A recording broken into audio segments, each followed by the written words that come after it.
এই যে শুনছেন, আমার গল্পের প্রেমিক ভাইয়া এবং আপুরা সবাই কেমন আছেন? আশা করছি সবাই ভালো আছেন। ভাইয়া এবং আপুরা, আমরা আবারও নতুন করে ভয়েস আর্টিস্ট নেওয়া শুরু করেছি। আপনারা কেউ যদি গল্পে ভয়েস দিতে চান অথবা আপনার কণ্ঠ গল্পে শুনতে চান, তাহলে এখনই আমাদের সঙ্গে যোগাযোগ করুন। আমরা আবারও নতুন করে ভয়েস আর্টিস্ট নেওয়া শুরু করেছি। আমাদের সঙ্গে যোগাযোগ করার জন্য ভিডিওটি লাইক দিয়ে কমেন্ট সেকশনে গিয়ে একটি সুন্দর কমেন্ট করুন। ভিডিওর কমেন্ট সেকশন ও ডেপ সেকশন থেকে আমাদের মনের ক্যানভাস ও হোয়াটসঅ্যাপ গ্রুপ লিঙ্কে ক্লিক করুন। আমাদের হোয়াটসঅ্যাপ গ্রুপ মনের ক্যানভাস চ্যানেলের একজন পরিবার হয়ে পাশে থাকুন এবং আমাদের হোয়াটসঅ্যাপ নাম্বার সেখানে দেওয়া থাকবে, সেখান থেকে আমাদের সঙ্গে যোগাযোগ করুন। ধন্যবাদ। আসসালামু আলাইকুম। নমস্কার। কলকাতার ছাউনির বেড়া টিন শেডের একটি পুরাতন বাড়ির সামনে এসে নিলয় দাঁড়ালো। কাঁধে একটি ব্যাগটা ঠিকভাবে ধরে ভাবতে থাকে, ভিতরে ঢুকবো নাকি ঢুকবো না? বেশ কিছু সময় পর নিলয় পাতার গেটে ফাঁকা করে ভিতরে প্রবেশ করলো। বুকটা কেমন কেঁপে ওঠে তার। সেই পুরনো স্মৃতি যেটা মনে করতে বুকের ভিতরটা হু হু করে ওঠে। চিরচেনা উঠান। 5 বছর আগে বাড়ি ছেড়েছিল নিলয়। আজকে ঠিক 5 বছর পর নিলয় বাড়িতে এসেছে। এর ভিতরে নিলয়ের সাথে তার পরিবারের কোনো প্রকার যোগাযোগ রাখেনি। নিলয় তার পরিচিত উঠান, খেলার জায়গা দেখতে থাকে। হঠাৎ চিকন কণ্ঠে একটা মেয়ে বলে উঠল, কে আপনি? মা, দেখো কে এসেছে। একদম বাবার মতো দেখতে, তোমার মতো চোখ। নিলয় ভাইয়া নাকি? নিলয় ঘুরে তাকায়। বারান্দার খুঁটি ধরে দাঁড়িয়ে আছে একটি মেয়ে। মেয়েটা নিলয়ের বড্ড আদরের। তার নাম নীলা। নীলা হলো নিলয়ের আদরের ছোট বোন। নীলার বয়স যখন 15, তখন নিলয়ের বয়স 20 বছর ছিল। নিলয়কে তখন বাড়ি থেকে বের করে দেয় তার বাবা ফারজুক সাহেব। নীলার কথা শুনে হেনা বেগম দৌড়িয়ে আসে। পিছনে ফারজুক সাহেবও আসলেন। হ্যাঁ, নিলয় এসেছে। হেনা নিলয়কে দেখে নিজের সামলে রাখতে পারেন না, দৌড়িয়ে নিলয়ের কাছে চলে আসে। নিলয়কে যখন জড়িয়ে ধরতে যাবে, তখনই ফারজুক সাহেব বলল, হেনা, তুমি কি আগের কথা ভুলে গেছো? তোমার ওই কুলাঙ্গার, বদমাইশ আর বেয়াদব ছেলে কেন এসেছে এখানে? আমার কসম ছিল ওই ছেলেকে তুমি স্পর্শ করবে না। তুমি কাছে কেন গেছো? নিলয় তার মাকে ছুতে গিয়েও থেমে যায়। হেনা থেমে যায়। নিলয় চুপচাপ মাথা নিচু করে নিল। ফারজুক সাহেব থামলেন না। নিলয়ের দিকে বিস্ফোরক মন্তব্য ছুড়ে দেয়। হেনা, তুমি জিজ্ঞাসা করো ওর মতো বেয়াদব, বদমাইশ, কুলাঙ্গার ছেলে কেন আমার বাড়িতে এসেছে। ও কি ভুলে গিয়েছে ওর জন্য কি বাড়ির দরজা সবসময় বন্ধ? বেরিয়ে যেতে বলো, ওর মুখ দেখতে চাই না। কেন এসেছে সে এখানে? দূর করে দাও। জানোয়ার, শেয়াল, কুকুরের কোনো জায়গা নেই এই বাড়িতে। নিলয়ের বাবা, তুমি কি একটু থামবে? কত বছর পর ছেলেটা বাড়িতে এসেছে, আর তুমি এত বছরে কিছু ভুলতে পারলে না? তোমাকে কতবার বলবো আমাকে কখনো নিলয়ের বাবা ডাকবে না? আমার একটা মাত্রই সন্তান, আর সে হলো নীলা। নিলয় নামে আমার কোনো সন্তান নেই। ওটা হয়তো কোনো জারজ সন্তান হতে পারে। দয়া করে তুমি চুপ করবে? তোমার পায়ে পড়ি, এসব কথা বলো না। আমি আর সহ্য করতে পারছি না। মা, ওনাকে বলে দেন আমি এখানে থাকতে আসিনি। আমি এসেছি তোমাকে আর নীলাকে দেখতে। কয়েকদিনের ভিতরে আমি চলে যাবো এখান থেকে। কয়েকদিন কেন? এখনই বের হয়ে যায় শুয়োরের বাচ্চা। তোর মুখ দেখতে ইচ্ছে করে না। তোর জন্য মান সম্মান সব নষ্ট হয়েছে। আমি তোকে সন্তান হিসেবে মানি না। কেন মানেন না? দোষ কি আমার ছিল? আপনি সব কিছু বিচার না করেই আমাকে শাস্তি দিয়েছিলেন। আমার কথা শোনার প্রয়োজনও মনে করেননি। মানুষ যা বলেছে সেটাই শুনে বিচার করেছেন। আপনার সন্তানের কথা কি কখনো শোনার আপনার দরকার ছিল না? সেদিন চুপচাপ শুনে গিয়েছি। ভেবেছিলাম আপনি বলবেন আমার ছেলে এমন করতে পারে না। এতটুকুও বলতে পারেননি আপনি। আপনি ভয় পেয়েছিলেন, ভয়ে আপনি চুপ হয়েছিলেন। আজও চুপ হয়ে থাকবেন। আপনার আমাকে ছেলে হিসেবে দেখতে হবে না। আপনি শুধু আমার মা আর বোনদের কাছে কিছুদিন থাকতে দেন, তারপরে চলে যাব। এত বছর কি না কি করেছিস, কার সাথে আবার কি করে এখানে এসেছিস সেটা বুঝতে পারছি। উফ, তুমি একটু চুপ করবা? যাও তুমি বাজারে। খোকা, ঘরে আয়। নীলা, তোর ভাইয়ের ব্যাগটা ধর। হেনার কথায় ফারজুক সাহেব আর কিছু বললেন না। তিনি রাগ দেখিয়ে চলে গেলেন বাড়ি থেকে। নীলা এসে তার ভাইকে জড়িয়ে ধরে। ব্যাগটা হাতে নিয়ে ভিতরে আসলো 3 জন। 5 বছর পর হেনা তার সন্তানকে ফিরে পেয়েছে। 5 বছরের নিলয় যোগাযোগ করার চেষ্টা করেছে বাড়িতে, কিন্তু ফারজুক সাহেব সেটা হতে দেয়নি। ফারজুক হলো এই এলাকার বড় মসজিদের ইমাম। নীলা সবসময় পর্দা করে চলে। ফারজকের বেশ নামডাক এলাকায়, সেই জন্য নিজের ছেলের সাথে ঝামেলা বেশি তার। তিনি সব সময় তার মান সম্মানের চিন্তা করেন। নীলা এত বছর পর বাড়িতে এসেছে, তার মা বোন তাকে পেয়ে কত খুশি। হঠাৎ দরজায় কড়া নাড়ার শব্দ। বাইরে থেকে একটা মেয়ে চিৎকার করে বলে, হে না কাকি, দরজা খোলো, মা তোমাদের কালকে যেতে বলেছে, পিঠা বানিয়েছে। কই তুমি? নীলা, দরজা খোল। কণ্ঠটা বেশ পরিচিত মনে হলো নিলয়ের। এটা যেন রাহির কণ্ঠ। নিলয় তার মায়ের দিকে তাকায়। তার মা বুঝতে পারে নিলয় কি জানতে চেয়েছে। হেনা বলল, ফাহি ওটা, রাহির ছোট বোন, নীলার সাথেই পড়ে। রাহি ওর শ্বশুর বাড়িতে, এখানে তেমন আসে না। একটা বাচ্চাও আছে। তোর বাবা সবার সাথেই ভালো সম্পর্ক রাখে, কেবল তোর সাথে ছাড়া। নীলা যা দরজা খুলে দে, ভিতরে নিয়ে আই ফাহিকে। হেনার কথা মতো নীলা গিয়ে দরজা খুলে দিল। ফাইকে ভিতরে আনে। একটা নতুন ইয়ং বেশ স্মার্ট দেখতে ছেলেকে দেখলো হেনার পাশে বসে আছে। ফাই ছেলেটার দিকে তাকায়। ফাই পুলি পিঠাগুলো নীলার কাছে দিয়ে তাড়াতাড়ি মাথায় কাপড় দিল। নীলার কানের কাছে মুখ এনে বলল, আই, ভিতরে অন্য একটা ছেলে বসে আছে, বলবি না কিভাবে ঢুকলাম ভিতরে? ইস, আরে অন্য ছেলে কাকে বলিস? তোর মনে হয় মনে নেই যে আমার একটা ভাই আছে? মনে আছে তোর? ছোটবেলাতে উনি আমাদেরকে কত কি পেরে দিত। মানে উনি নিলয় ভাইয়া? ফাই একটু জোরেই বলে ওঠে কথাটা। নিলয় শুনতে পায় কথাটা। মুচকি হাসি সে। ফাই লজ্জা পেয়ে নিলয়ের দিক থেকে চোখ সরিয়ে নিল। হেনা বলল, দাঁড়িয়ে কেন, বস তোরা। না কাকিমা, বসবো না, কালকে অনেক কাজ আছে। তোমরা যাবে কিন্তু। আচ্ছা ঠিক আছে। ফাই চলে যায় বাহিরে। নীলা এগিয়ে আসে দরজা অবধি। ফাই নীলার হাত ধরে বাইরে নিয়ে আসে। নীলা বলে, কি হয়েছে? এইভাবে টেনে আনলি কেন? ওটা সত্যি নিলয় ভাইয়া তো? হ্যাঁ, কেন, কি হয়েছে?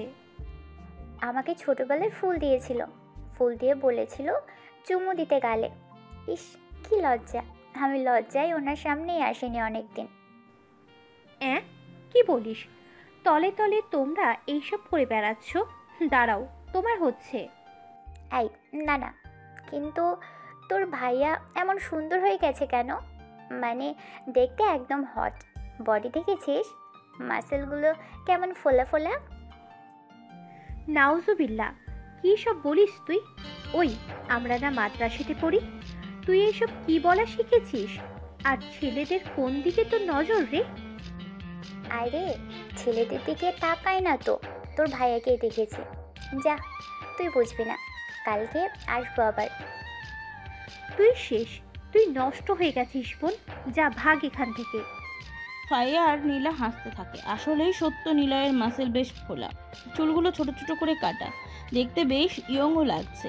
রাতে ফারজুক বাড়িতে আসে, কিন্তু ফারজুক সাহেব নিলয়ের সাথে কথা বলে না। নিলয় তার রুমে বসলো, মাথার উপর ফ্যান ঘুরছে। ব্যাগ থেকে ল্যাপটপ বের করলো, তারপর ফোন করলো অর্ককে। স্যার, সব কিছু ঠিক আছে, আপনি কিন্তু কোথায় আছেন কেউ জানে না। চিন্তা নেই, তোমরা সবসময় অ্যাক্টিভ থাকবে। আমি অর্ডার না দেওয়া অবধি যেন কোনো কিছু না হয়। ঠিক আছে স্যার।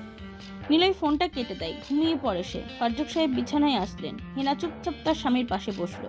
ফারজুক সাহেবের মেজাজ বিগড়ে আছে তার ছেলের জন্য। বলছি, যা হবার তো হয়ে গেছে। একটা মাত্রই তো ছেলে আমাদের, ওর সাথে কি ঠিকমতো কথা বলা যায় না? আর কত রাগ পুষে রাখবে? দেখো, ও যা করেছে তার জন্য কোনো ক্ষমা নেই। ওর জন্য আমার মান সম্মানে দাগ পড়েছিল, আমি এটা মনে দিতে পারি না। কিন্তু নিলয় তো বলেছিল সে কিছুই করেনি। তার কথাটা শোনা দরকার ছিল না? তাকে কি ক্ষমা করা যায় না?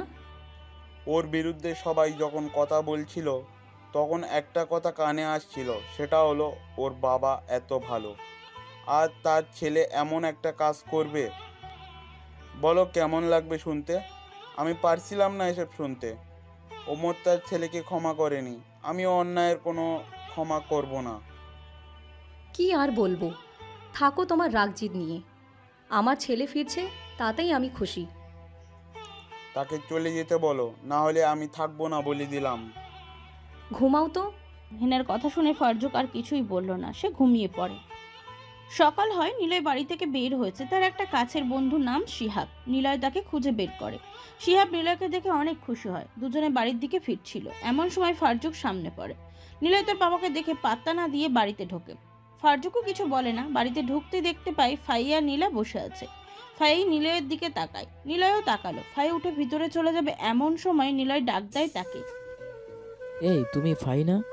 ফাই হঠাৎ চমকে ওঠে, কারণ নিলয় তাকে তুমি করে বলেছে। নীলাও অবাক, তবে সে ফাইয়ের দিকে তাকিয়ে মুচকি হাসছে। ফাই তো লজ্জায় শেষ। সে ঘুরে বলে, হ্যাঁ, আপনি চিনতে পারছেন? কেন পারবো না? ছোটবেলায় কত তোমাকে কোলে নিয়েছি। 5 বছরে কি সব ভুলে গেছিস নাকি? সব মনে আছে? হ্যাঁ, ওই যে ফুলের বিষয়টা মনে আছে? ফুল? হ্যাঁ, ফুল। তোদের আবার কি হলো? তোরা এখানে কেন? যা ভাগ। নিলয়ের কথা শুনে দুজনে মুচকি হাসলো। ফাই লজ্জায় যেন বাঁচেই না। ফাই তো নিলয়ের গালে চুমু দিয়েছিল ফুলের জন্য। ফাইয়ের পছন্দের ফুল ছিল রজনীগন্ধা। সেদিন ছিল 21শে ফেব্রুয়ারি, আগের রাত। নীলা আর ফাই এসে নিলয়কে ধরে ফুল এনে দিতে। ভাইয়া, ফুল এনে দাও। পারবো না, যা ভাগ। যাও, তোমাকে আর কিছু বলবো না। নীলা চলে যায়। কিছু সময় পর ফাই আসে নিলয়ের কাছে। ফাই এসে নিলয়কে বলে, নিলয় ভাইয়া, ফুল এনে দিবা? না, দেব না। প্লিজ দাও না। এনে দিলে কি দিবি? কি লাগবে বলো? তুমি যদি রজনীগন্ধা ফুল এনে দিতে পারো তাহলে যা চাইবে তাই দিব। আচ্ছা, তাহলে রেডি হয়ে থাক দেওয়ার জন্য। এরপর নিলয় রাতে বেরিয়ে পড়ে। সেদিন রাতে হচ্ছিল বৃষ্টি। নিলয় ভিজতে ভিজতে ফুল আনতে চলে যায়। নিলয় যখন ফুল নিয়ে আসে তখন রাত 1টা বাজে। নিলয় ডাক দেয় ফাহিকে। ফাই আসে। নিলয়ের গায়ে কাদামাটি, হাত ভর্তি রজনীগন্ধা। ফাই হাত বাড়িয়ে নিতে যাবে, তখনই ফাইকে বলে, কি যেন বলছিলি? ফুল এনে দিলে যা চাইবি তাই দিবি, এখন দে। আচ্ছা, বলো কি নেবা? তুই রেডি তো? হ্যাঁ, জলদি বলো, মা ডাকবে নয়তো। আচ্ছা, এই সব ফুল তোর জন্য, যদি আমাকে একটা চুমু দিস। কি কি বলো? চুমু মানে? মাথা খারাপ হয়ে গেছে? তাহলে গেলাম, থাক। ফুল সব পুকুরে ফেলে দেবো। না না, ফেলো না।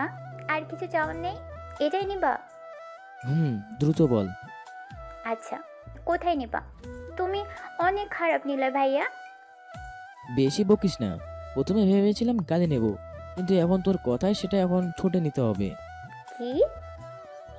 এবারে কিন্তু 1টার থেকে 2টা। ফাই এসে ঠাস করে ঠোঁটে চুমু দিয়ে নিলয়ের হাত থেকে ফুল কেড়ে নিয়ে দৌড়িয়ে চলে যায় ভিতরে। নিলয় মুচকি হাসতে থাকে। নিলয় তো মজা করেছিল, কিন্তু ফাই তো সিরিয়াস হয়ে যায়। সেসব কথা মনে পড়ে দুজনেই চুপিসারে হাসতে থাকে। তবে ফাই সেদিনের পর থেকে নিলয়কে মনে মনে পছন্দ করে ফেলেছিল। যদি বর হিসেবে কাউকে সে চায়, তবে সেটা নিলয়কেই চাইবে। কিন্তু অজানা এক ঝড়ে সব লণ্ডভণ্ড হয়ে যায়। নিলয় চলে যায় গ্রাম ছেড়ে। 5 বছর পর নিলয় ফিরে এসেছে। হঠাৎ শিহাব বলে, আন্টি, আপনাদের সবাইকে দাওয়াত দিতে এসেছি। কিসের দাওয়াত? আমার বিয়ের। কালকে নিলয়, তুই যাবি আমার বাড়িতে। নিলয় গেলেই হবে বাবা। তোমার আঙ্কেলকে তো চিনো। নিলয় যেখানে যাবে সেখানে তিনি কখনো যাবে না। কি যে হয় ওনার, আমাদের কেউ যেতে দিবে না সেখানে। নিলয়কে নিয়ে যেও। আচ্ছা আন্টি। শিহাব আর নিলয় চলে যায় বাহিরে। দুজনে হাঁটছে। শিহাব প্রশ্ন করে, নিলয়, পুলিশ অফিসারের কথা মনে আছে তোর? শালা জানোয়ারকে খুঁজে পেলে মেরে ফেলবো। রাহির সাথে ঘটেছিল, সেটার দোষ তোর উপরে এসে পড়ে। বেঁচে যায় শালা পুলিশ তন্ময়। বাদ দে তো। আঙ্কেলের উপরে রাগ অনেক তোর, বল। না, লোকটাকে আমি চিনি। ইমান, সে মসজিদের। কখনো তিনি মিথ্যা বলেননি। যতটুকু দেখেছি তাকে সৎ মানুষটা। তিনি কি করবে আর? সবাই যখন বলছিল কাজটা আমি করেছি, তখন তিনি একটা মানুষ আর কি করবে? তাছাড়া আমি তখন তাদের টেরাই ছিলাম। উনি চেয়েছিলেন মাদ্রাসায় পড়াতে, হুজুর বানাতে। আমি সেটা করিনি, তাই ওনার একটু বেশি রাগ। আর ওনার জায়গায় আমি থাকলেও হয়তো এটাই করতাম। যা হবার হয়েছে। এখন কি করছিস? এত বছর পর কেন এসেছিস? করি তো অনেক কিছুই। পরিচয় দেওয়ার মতো এখন একটা বিরাট বড় নাম আছে আমার, কিন্তু সেটা পরে বলবো। আগে বাবা আমাকে একটু বুঝুক। তবে এতটুকু বলতে পারি, এবার 4 মাসের ছুটি পড়েছে, তাই গ্রামে এলাম। কি করিস তুই? বললাম তো সময় হলে জানতে পারবি। তবে পুলিশকে এমনি এমনি মারার কথা বলছি নাকি? শালাকে মারলেও কোনো পুলিশ এসে কথা বলতে পারবে না, এমন কিছু করি। বলিস কি? নিলয় মুচকি হাসতে থাকে। পুরনো স্মৃতি ওর মনে ঘুরপাক খাচ্ছে, কিন্তু নিলয় সেসব মনে রাখতে চায় না। নিলয় এখন যথেষ্ট ম্যাচিওর হয়েছে, আর এই বয়সে সে অনেক কিছুই অর্জন করেছে। সাথে বেরাচ্ছে গোপন শত্রু। দেখা যাক কি হতে পারে। নিলয় শিহাব তাদের বাড়িতে বসে আছে। গ্রামের একজন মহিলা এসেছে ফারজুক সাহেবের বাড়িতে। মহিলাটা কাঁদছে। ফারজুক সাহেবকে চিৎকার করে ডাকতে থাকে। ইমাম সাহেব বাড়িতে আছেন? জলদি বের হন, আমার ছেলেকে বাঁচান ইমাম সাহেব। মহিলাটার কান্না শুনে বাড়ির ভিতর থেকে সবাই বের হলো। একটা জীর্ণ শীর্ণ দেহের একটা মহিলা দাঁড়িয়ে আছে, চিৎকার করে কাঁদছে। তার কান্নার শব্দ শুনে পাশের বাড়ি থেকে ফাহি আর তার বাবা মা এগিয়ে আসে। ফারজুক সাহেব আসরের নামাজ পড়ে মাত্র বাড়িতে এসেছে, আর তখনই এমন কান্নার শব্দ পায়। কি হয়েছে রাশিদের মা? তুমি এভাবে কাঁদছো কেন? সব ঠিক আছে? ইমাম সাহেব কিছুই ঠিক নাই। আমি রাশেদকে বলেছিলাম চেয়ারম্যানের কোনো কাজে যাস না তুই। পোলাওটা আমার চেয়ারম্যানের কাজে গিয়েছিল। চেয়ারম্যান ওর ভ্যানে কী সব মাল টেনেছে। এখন পুলিশ অফিসার তন্ময় এসেছে, সে আমার পোলাওটারে ধইরা অনেক মারছে, থানাতে নিয়ে গেছে। আমি গিয়েছিলাম, আমাকে অনেক গালিগালাজ করছে। আমার কাছে 2 লক্ষ টাকা চাচ্ছে। আমার একটাই ছেলে, বাবা নেই ওর। আপনার সহযোগিতায় ওর একটা ভ্যান কিনে দিয়েছিলেন, সেই ভ্যানে করেই চেয়ারম্যানের কাজ করত। আজকে আমার ছেলে থানায়, সে কিছু জানে না ভাই, আমার ছেলেকে বাঁচান। কি বলেন আপা? রাশেদ তো বাচ্চা, এখনও 20 বছরও বয়স হয়নি। আমাদের নীলার ছোট, অতটুকু বাচ্চাকে পুলিশ ধরছে? ভালো ছেলে সে এমন করবে না। মনে হচ্ছে পুলিশ আর চেয়ারম্যানের একটা কানেকশন আছে। নিলয়ের বাবা, তুমি যাও না, তোমার তো মানুষের সাথে উঠা বসা আছে, দেখো না কিছু করতে পারো কি। আমার ছেলের গা থেকে রক্ত পড়তেছে ভাই, আমার ছেলে মরে যাবে। ও বললে আমি কি নিয়ে থাকবো? নুন আনতে পান্তা ফুরায়, 2 লক্ষ টাকা আমি কই পাবো? আচ্ছা রাশেদের মা, তুমি চিন্তা করো না, ভাই যাচ্ছে। হেনা আপা ওনাকে একটু পানি দাও। আসো ভাবি, ভিতরে আসো। ওই নীলা, পানি আনতো। রাশিদের মা তুমি বসো, আমি যাচ্ছি থানাতে। ফারজুক সাহেব বাড়ি থেকে বের হয়। হেনা আর বিথি বেগম একসাথে রাশেদের মাকে ধরে বারান্দায় বসালো। ফাই আর নীলা পানি এনে দিয়েই তাকে। ছেলের জন্য কাঁদতে কাঁদতে পানিটুকু খেতে পারলো না। নিলয় আর শিহাব দূরে দাঁড়ানো। ফাইয়ের বাবা তাকিয়ে আছে নিলয়ের দিকে। ওনার নাম আরশাদ। আরশাদ নিলয়ের দিকে তাকিয়ে থাকে। 5 বছর পর নিলয় বাড়িতে ফিরেছে, অথচ তাদের সাথে দেখা করেনি। দেখা করবেই বা কি করে? সবকিছু তো আর আগের মতো নেই। আরশাদ থানার ওসি তন্ময়ের কথা চিন্তা করে জোরে একটা শ্বাস নিল। তিনিও বেরিয়ে যান। ফারজুক সাহেবের পিছন ছুটতে থাকেন। নিলয় শিহাবকে প্রশ্ন করে, ঘটনা কি রে? আর বলিস না রে, চেয়ারম্যান হারুন মিয়া বড্ড বেয়ারাজ হয়েছে। তুই যখন ছিলি তখন তার বাবা চেয়ারম্যান ছিল, বাবা মরার পর চেয়ারম্যান অন্য একজন হয়েছিল। তোর বাবাকে সবাই বলেছিল মেম্বারে দাঁড়াতে, কিন্তু তোর বাবা কখনো এসবে যায়নি। তখন কাশেম চেয়ারম্যান হয়, কিন্তু সেদিন ভোটে পাশ করে সেই রাতেই কাশেম খুন হয়। গ্রামের সবাই জানে কাশেমকে খুন কেন হয়েছিল আর কে করেছিল। খুনটা করেছিল হারুন।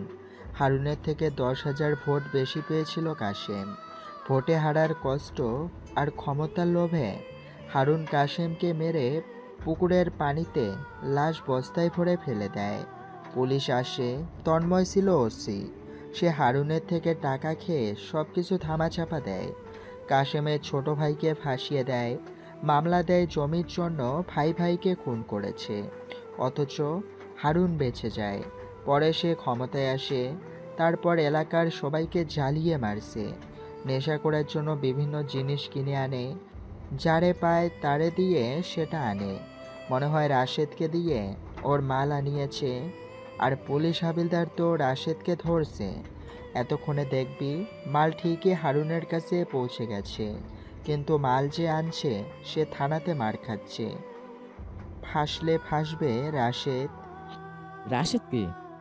চিনলি না? তোর মনে নেই? ওই যে তুই যেদিন ঢাকা থেকে চলে যাচ্ছিলি সেদিন তোর বাবাকে তোর হয়ে বোঝাচ্ছিল। তোদের জমিতে যে কাজ করতো রহিম চাচার ছেলে রাশেদ। ও, বুঝতে পারছি। এর জন্য নামটা চেনা চেনা লাগছে। পিচ্ছি ছেলে, পিছন পিছন ঘুরতো সেই সময়। আচ্ছা চল। কোথায়? থানাতে। তোর বাবা গিয়েছে তো, ওখানে গেলে সমস্যা হবে। আরে বাবা গিয়েছে তার কাজে, আমি যাব আমার কাজে। চল না, দেখতে পারবি। নিলয় আর শিহাব উঠানে পা রাখে। তখন হেনা বলে, কোথায় যাচ্ছিস তোরা? দেখতে যাচ্ছি রাশেদকে। চুপচাপ বাড়িতে বস, তোর বাবা গিয়েছে। কিন্তু বাবা কিছুই করতে পারবে না, রাশেদকে তিনি আনতেও পারবেন না। তুই বেশি জানিস? তোর বাবার অনেকের সাথে উঠা বসা আছে, কিছু একটা ব্যবস্থা করবি। কিন্তু বাবা ঘোরেন ভালোদের সাথে, কিন্তু বাবা এখানে গিয়েছে জানোয়ারদের সাথে কথা বলতে, তাই সেখানে বাবার মতো ভালো মানুষদের কাজ নেই। নিলয় আর দাঁড়ায় না, সোজা বাড়ি থেকে বের হয়ে আসে দ্রুত। তারপর বাইক নিয়ে শিহাবকে নিয়ে সোজা চলে আসে থানায়। ফারজুক আর আরশাদ থানাতে এসেছে। তন্ময় জানে গ্রামের কাউকে ধরলে ফারজুক আসবেই থানাতে তাকে ছাড়াতে। তন্ময়ের সাথে এদের দুজনের ভালো শত্রুতা। তন্ময় সিগারেট জ্বালিয়েছে। ফারজুক সোজা এসে তন্ময়কে বলে, দেখো তন্ময়, তুমি কিন্তু দিন দিন তোমার সীমা অতিক্রম করছো। তোমার ভিতরে কি একটুও মরণের ভয় নেই? আল্লাহর বিচার কিন্তু একদিন হবেই। আরে আমার কাছের লোক হুজুর সাহেব আসছেন, বসেন বসেন, কি খাবেন বলেন? এখানে খেতে আসিনি। তুমি রাশেদকে কেন থানাতে এনেছো? কি করছে সে? কি করেনি সে? তার ভ্যানের 10 বোতল মদ আর ইয়াবা পাওয়া গেছে। বেটাকে ধরতে চেয়ারম্যানের নাম বলে, কত বড় সাহস ওর! কাকা, আপনি আইছেন? আমি কিছু জানি না। আমার ভ্যানে প্রায় গেলে চেয়ারম্যান মাছের ড্রাম নিয়ে যেত। আমি জানি সেসবে মাছ থাকতো, কিন্তু আজকে আমি যখন 3 রাস্তার মোড়ে আসি তখন পুলিশ বাইক নিয়ে এসে আমাকে দাঁড় করায়।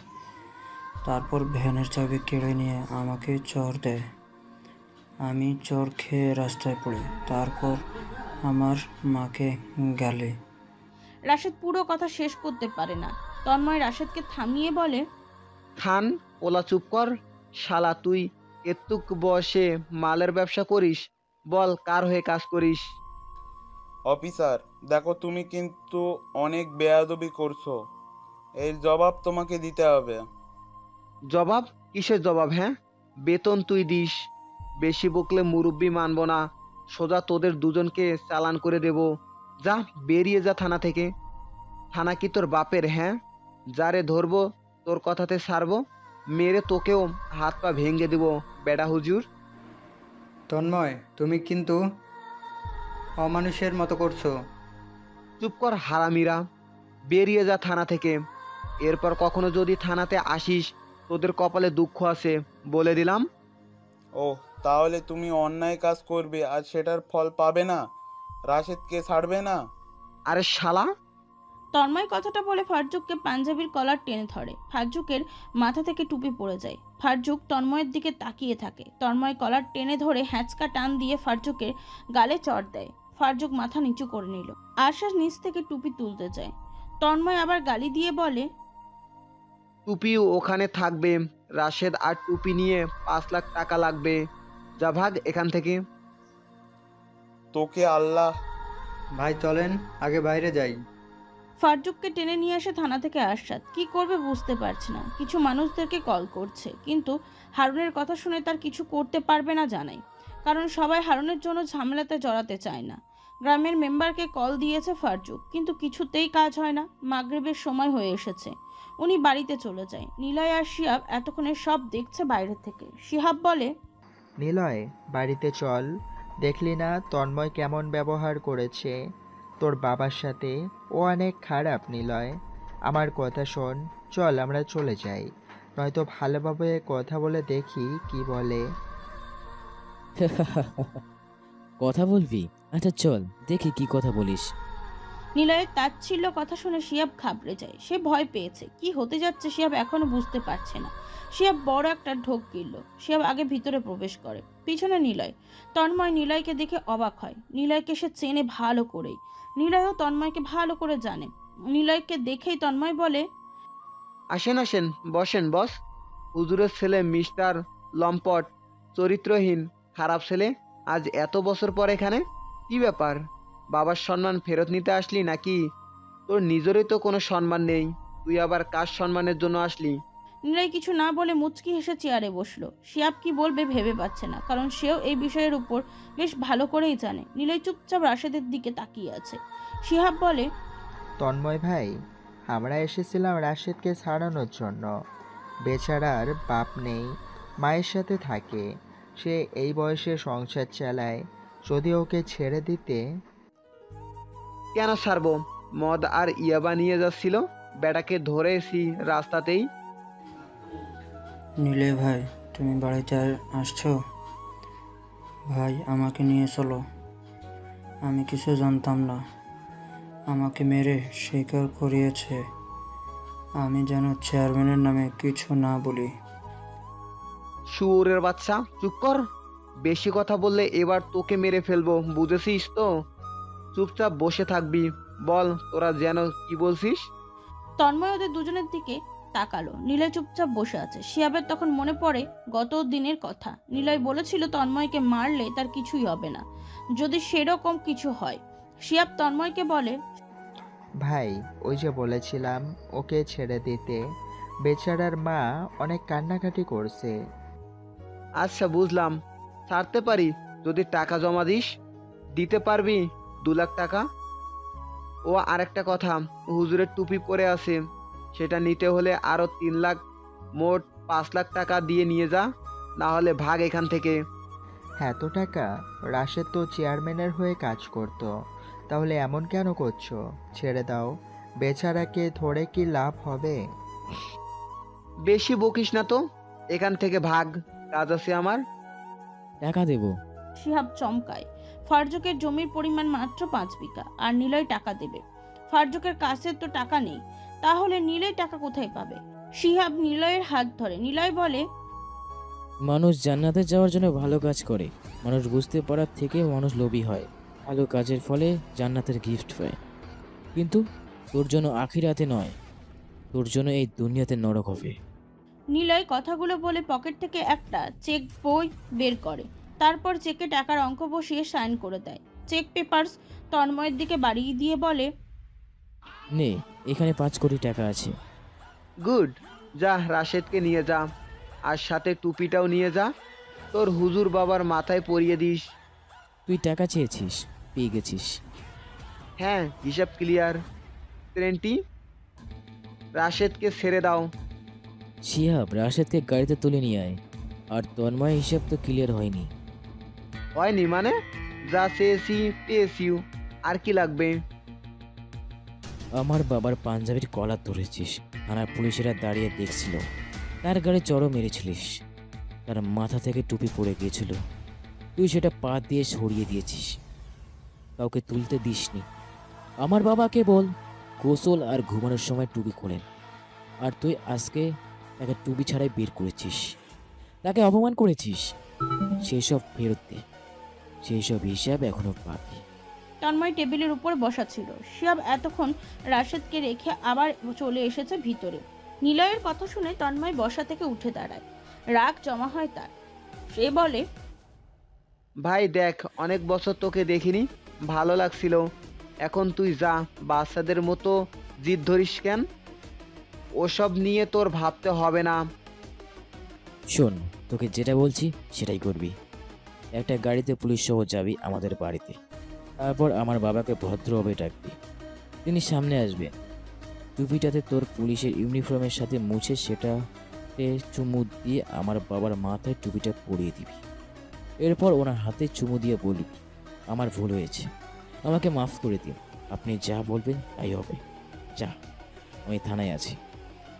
নিলয়ের কথা শুনে তন্ময় কিছু সময় নিলয়ের মুখের দিকে তাকিয়ে থাকে। তারপর হো হো করে জোরে হেসে উঠল তন্ময়। শিহাব ভয় পাচ্ছে, কারণ নিলয়কে এখন সে না চিনলেও তন্ময়কে ঠিকই সে ভালো করেই জানে কতটা খারাপ। শেষে কিনা তন্ময় আবার নিলয়ের ওপর কিছু না করে বসে, আবার নিলয়কে চলে যেতে যেন না হয়। তন্ময় হাসি থামায়, নিলয়ের দিকে এগিয়ে আসে। নিলয়ের গাল হাত দিয়ে চেপে ধরে বলে, ফারজুক আর আশাদ বাড়িতে এসেছে, চোখে মুখে পানি নিয়ে এসেছে দুজন। ফারজুক নতুন টুপি কিনে মাথায় পরে বাড়িতে প্রবেশ করে। আরশাদকে বলেছে থানায় যা হয়েছে সেটা যেন বাড়ির কেউ না জানে। ফারজুক প্রবেশ করতে রাশেদের মা দৌড়ে এসেছে।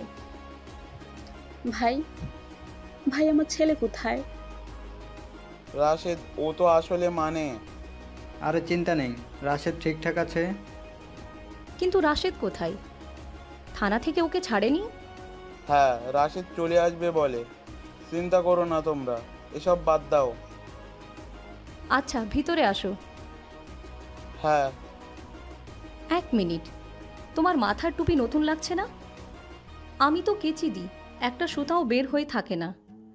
আজকে সুতা বের হয়ে আছে, একই রং তবে অন্য রকম লাগছে যে। তোমার পুরনো টুপি কোথায়? আর বলবো না, বাতাসে পড়ে গেছে, পানিতে পড়েছিল, তাই নতুন টুপি কিনে এনেছি। থানার সামনে পানি জমা ছিল। ও আচ্ছা, তা তোমার বাম গাল লাল হয়ে আছে কেন? তুমি কিন্তু মিথ্যা বলছো আমাকে। তুমি তো মিথ্যা বলো না, তাহলে কি হয়েছে বলো? হেনার প্রশ্নে ফারজুক চুপ হয়ে যায়, কি বলবে বুঝতে পারে না। তারপর নিলয়ের কথা শুনে তন্ময় জোরে হাসতে থাকে। হাসতে হাসতে নিলয়ের কাছে আসে সে। তারপর নিলয়ের গাল টিপে ধরে। নিলয়ের দিকে রাগী দৃষ্টিতে চেয়ে বলে, গাঞ্জা কে খেয়েছে, তুই নাকি আমি? নেশা কেটে গেলে থানায় থেকে সোজা বাড়িতে যাবি, বুঝলি? তোর কোনো দিক দিয়ে মনে হলো আমি তোর বাপের সামনে যাব? যা ভাগ শালা জারস কোথাকার। নিলয় তন্ময়ের হাত ধরে। তন্ময়ের হাত ছাড়িয়ে নেয়। তারপর জোরে একটা শ্বাস নিয়ে নিজেকে শান্ত করে বলে, দেখ, ভদ্র মানুষের সাথে ভদ্রতা দেখাতে হয়, আর যে কুকুর তাকে মুরুখ দিয়ে সান্ত্বনা করতে হয়। যা, ভদ্রভাবে তার কাছে গিয়ে মাপ চাইবি, তার সম্মান তাকে ফিরে দিবি। সিদ্ধান্ত তোর, বাকি কাজটুকুও তোর। শালা কুত্তার বাচ্চা, বের হ থানা থেকে। আর যদি বেশি পাকনামি করিস তোকে থানার ভিতরে ঢুকিয়ে দেব, যা বলছি। নিলয়কে বসা থেকে টেনে তোলে তন্ময়। তারপর নিলয়কে জোরে একটা ধাক্কা দেয়। নিলয় ঘুরে দ্রুত এসে তন্ময়ের কোমর বেল্ট থেকে পিস্তলের বক্স হাতে পিস্তল বের করে সেটা ট্রিগারে আঙুল দিয়ে সোজা তন্ময়ের মুখের ভিতর ধরল।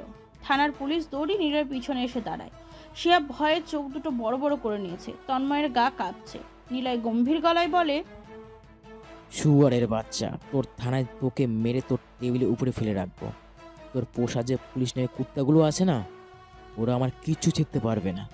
তোকে মারতে আমার 1 মিনিট সময়ও লাগবে না। তুই কিন্তু অনেক বড় ভুল। নিলয় গালের ভিতর থেকে পিস্তলটা বের করতেই তন্ময় কথাটা বলল, কিন্তু তন্ময় পুরো কথাটা শেষ করতে পারেনি। তখনই ওর টেবিলে থাকা মোবাইলটা বেজে উঠল। নিলয় পিস্তলটা হাতের মধ্যে ধরে তন্ময়কে বলে, তোর ফোন বাজছে, ফোনটা রিসিভ কর। দেখ তোর কোন বাপ ফোন করেছে। শোন, তোকে কসম করে বলছি, তোর চাকরি না থাকলেও তোকে এখানেই আমি মেরে দেবো। তাকে দেখছিস কি? ফোন রিসিভ কর। নিলয় কথাটা বলে তন্ময়ের গালে কষে দুটো চড় দেয়। পুলিশগুলো চুপচাপ দাঁড়িয়ে দেখছে। তন্ময় রিসিভ করে ফোন। এমপি ফোন করেছে। তন্ময় রিসিভ করতেই উপাস থেকে বলে, আমি এমপি বলছি। শুনলাম তোমার ওইখানে নিলয় স্যার গেছে। নিলয় স্যার যা বলবে তাই চুপচাপ পালন করো, যদি চাকরি আর জীবন দুটোই বাঁচাতে চাও। কিন্তু স্যার, নিলয়? তুমি এখনো তাকে চেনো না, তাই চুপচাপ যা বলবে সেটা পালন করো, না হলে তোমার মৃত্যুর জন্য আমরা দায়ী থাকবো না। বাড়িতে জানিয়ে দিও তোমার লাশ কোথায় দাফন করা হবে। কথাগুলো বলে এমপি ফোন কেটে দেয়। থানায় থাকা বাকি পুলিশগুলো তখন নিলয়ের দিকে এগিয়ে আসতে থাকে। তখন তন্ময় সবাইকে থামিয়ে দেয়। তারপর বলে, এমপি যেহেতু আপনাকে স্যার বলেছে, নিশ্চয়ই পিছনে বড় কিছু আছে। বাধ্য হয়ে স্যার বলতে হচ্ছে, কিন্তু এসব কিছু আমি সময় মতো ফেরত দেব। চলেন স্যার আপনার বাড়িতে। সময় তোর জন্য পারফেক্ট হবে না, সেটা নির্ধারিত করছে ভাগ্যের উপর। তুই যা বাড়িতে। আর তুই কোন বাড়িতে গিয়েছিস, কে পাঠিয়েছে, সেসব যেন আমার বাবা আর তার বাড়ির লোক জানতে না পারে। যা এখন। তন্ময় আর দাঁড়ালো না, টুপি নিয়ে দ্রুত থানা থেকে বের হলো। তারপর জিপে চেপে সোজা ফারজুকের বাড়ির দিকে চলে গেল। ফারজুক সাহেব উঠানে বসে আছে, পাশে ওনার বউ আর মেয়ে। হেনা সবকিছু বুঝতে পেরেছে। ফারজুকের সাথে কি হয়েছে সেটা আঁচ করতে পেরে তিনি বললেন, ঠিক এমনটাই 5 বছর আগে তোমার ছেলের সাথে ঘটেছিল। তুমি সেদিন তন্ময়ের কথা শুনেছিলে। কিছু মানুষের সাক্ষী নিয়ে তুমি তোমার ছেলেকে বাড়ি থেকে বের করে দিয়েছিলে। তার কথা শুনতে চাওনি তুমি। বাদ দাও না, ভালো লাগছে না। রাশেদের মা, চিন্তা করো না, তোমার ছেলেকে কালকে ছাড়ানোর।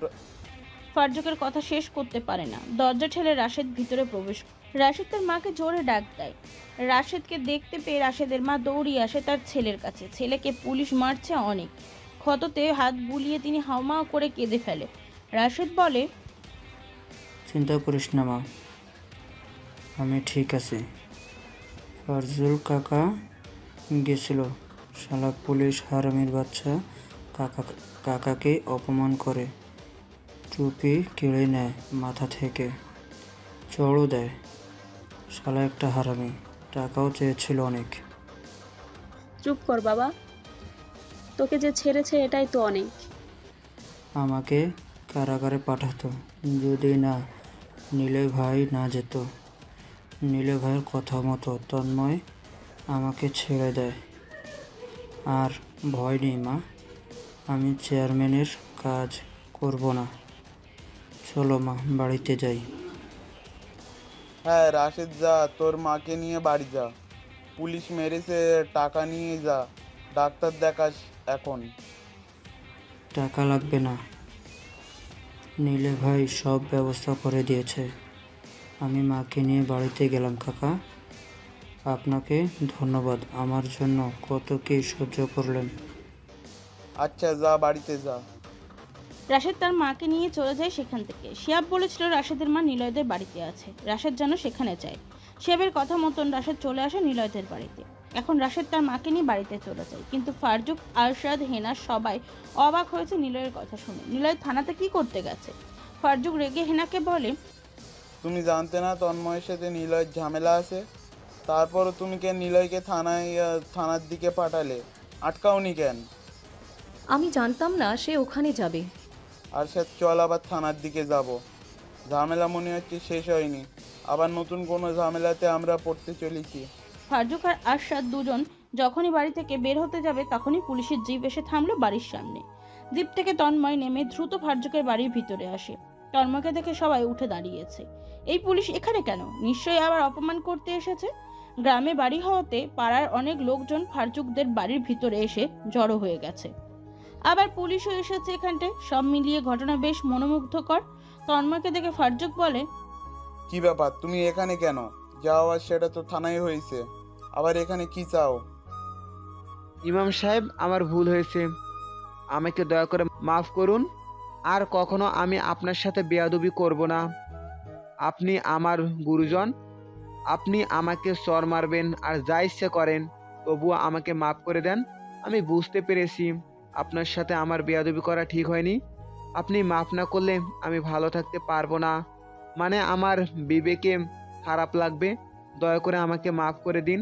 আমি রাশেদকে ছেড়েও দিয়েছি, কোনো টাকাও লাগবে না। আর এই যে আপনার টুপি, দাঁড়ান আমি আমার ইউনিফর্ম দিয়ে মুছে দিচ্ছি ধুলো। নিন ইমাম সাহেব, পড়ুন। তন্ময় কথাগুলো বলতে বলতে ফারজুক সাহেবের হাত ধরে রাখে। ফারজুক হাত ছাড়িয়ে নিতে চায়, কিন্তু তন্ময় ছাড়ে না। এলাকার মানুষজন হাঁ করে দেখছে তন্ময়ের ঘটনা। ফারজুক অবাক হয়, বিষয়টা এখনো তার কাছে হজম হচ্ছে না। যে পুলিশ থানার ভিতরে তার সাথে এমন করলো, এখনো 2 ঘন্টা হয়নি, আর এরই মধ্যে এই পুলিশ সোজা বাড়িতে এসে কাঁদো কাঁদো গলায় সবার সামনে মাপ চাচ্ছে। ফারজুক কি বলবে বুঝতে পারে না, তবে তন্ময় ওনার হাত ছেড়ে দিচ্ছে না। দেখো, তুমি কি বলছো বুঝতে পারছি না। হঠাৎ কি হলো যে আমার কাছে এসে মাপ চাইছো? প্লিজ ইমাম সাহেব, বুঝুন একটু। আচ্ছা ঠিক আছে, হয়েছে, এবার যাও, বুঝছি আমি। ধন্যবাদ, কোনো সমস্যা হলে আমাকে জানাবেন। তন্ময় চলে যায় সেখান থেকে। এলাকার মানুষজনও আস্তে আস্তে চলে যায়, কিন্তু এখনো ফারজুক বুঝতে পারে না আসলে এখানে কি ঘটেছে। রাত 9টা বাজে। নিলয় আর শিহাব বাড়ির সামনে আসে। ফাহিকে ওদের বাড়ির ভিতর থেকে বের হতে দেখে। নিলয় হাতে বাদাম। ফাহিকে ডাক দেয় সে। ফাহি চমকে ওঠে। এ ফাহি, এদিকে আসো। জি বলুন। দিন করো তুমি? আই না না, মাদ্রাসাতে পড়ি, কোনো ছেলের ধারে কাছেও যাই না আমি। কোনো ছেলে ভালো লাগে না? না না, ছেলেদের দিকে তাকাইও না। আমার দিকে তাকাও, আমি কি ছেলে না? ফাইভ লজ্জা পায়। এই ছেলে তো দেখি বহুত বজ্জাত হয়েছে। আগে যা ফাজিল ছিল এখনও তা পরিবর্তন হয়নি। মুখের উপর লজ্জা তাই। কি জন্য ডেকেছেন? বাদাম এনেছি, নাও। না, নিব না। কেন, কিছু মিশিয়ে দিইনি, পটবা না। তুমি যে হাড়ে হাড়ে সুন্দরী হচ্ছ, তবে দেখবা অন্য কেউ একদিন তোমাকে কালো জাদু করে ঠিক ভাগায় নিয়ে গেছে। এই, আপনি বেশি কথা বলেন কেন? দেন বাদাম। ফাহি দ্রুত ভিতরে চলে যায়। আড়ালে গিয়ে সে নিলয়ের দিকে উকি মেরে তাকায়। শিহাব বলে, কি শুরু করলি ওর সাথে? জানি না, ওরে খেপাতে ভালো লাগে। ওকে কি পছন্দ করিস? চুপ থাক, ভিতরে চল। নিলয় বাড়ির ভিতরে আসে। নীলা, ফাহি, হেনা, ফারজুক বসে আছে বারান্দায়। নিলয় হেনাকে বলে, মা, শিয়াব আসছে, খেতে দাও তো, অনেক ক্ষুধা লাগছে। নিলয়, এদিকে আয়। বলো। তুই কি আজ থানাতে গেছিলি? হ্যাঁ, তোমাকে তো বলেছিলাম, কি হলো? থানায় যেয়ে কি করছিস? কিছুই না। তাহলে তোর বাবা গেল রাশেদকে ছাড়াতে। পুলিশ তোর বাবার সাথে খারাপ ব্যবহার করে থানা থেকে বের করে দিয়েছিল। আর তুই যাবার পর রাশেদ চলে আসে কিভাবে? আর বইলো না মা, তন্ময় তো খারাপ, নিজে আকাম করে আমাকে ফাঁসিয়ে বাড়ি ছাড়া করে। ওই খারাপ লোকটা কিভাবে আমার কথা শুনবে সেটা আমি জানি। আমার এক বন্ধু পুলিশের বড় পদে চাকরি করে, ওনাকে ফোন দিলাম, তারপর সব কাজ হয়ে গেছে। তোর বন্ধু বলতে? তুই 5 বছর আগে বাড়ি ছেড়ে যাবার পর কি করেছিস, বা এখন কি করিস? তেমন কিছু না, একটা ব্যাংকে চাকরি করি, মাসে 20,000 টাকার মতো বেতন পাই। পড়াশোনা নিজের খরচে করছি। তন্ময়ের কি হয়েছে? সে এসে তোর বাবার হাতে পায়ে ধরে মাপ চেয়েছে, কি বলেছিস তাকে? আমি কিছুই করিনি, তোমরা তাকে জিজ্ঞাসা করো, আমি এসব জানি না। শিয়াবকে জিগাও, সেও আমার সাথে ছিল। হ্যাঁ আন্টি, আমরা গেছিলাম থানায়, তারপর ভালোভাবে কথা বললাম। পরে একটা ফোন আসে, তারপর সে রাশেদকে ছেড়ে দেয়। আমরা থানা থেকে বের হই, রাশেদকে মেডিসিন কেনার টাকা দিই। এরপর বাজারে ঘুরে এইমাত্র বাড়িতে এলাম।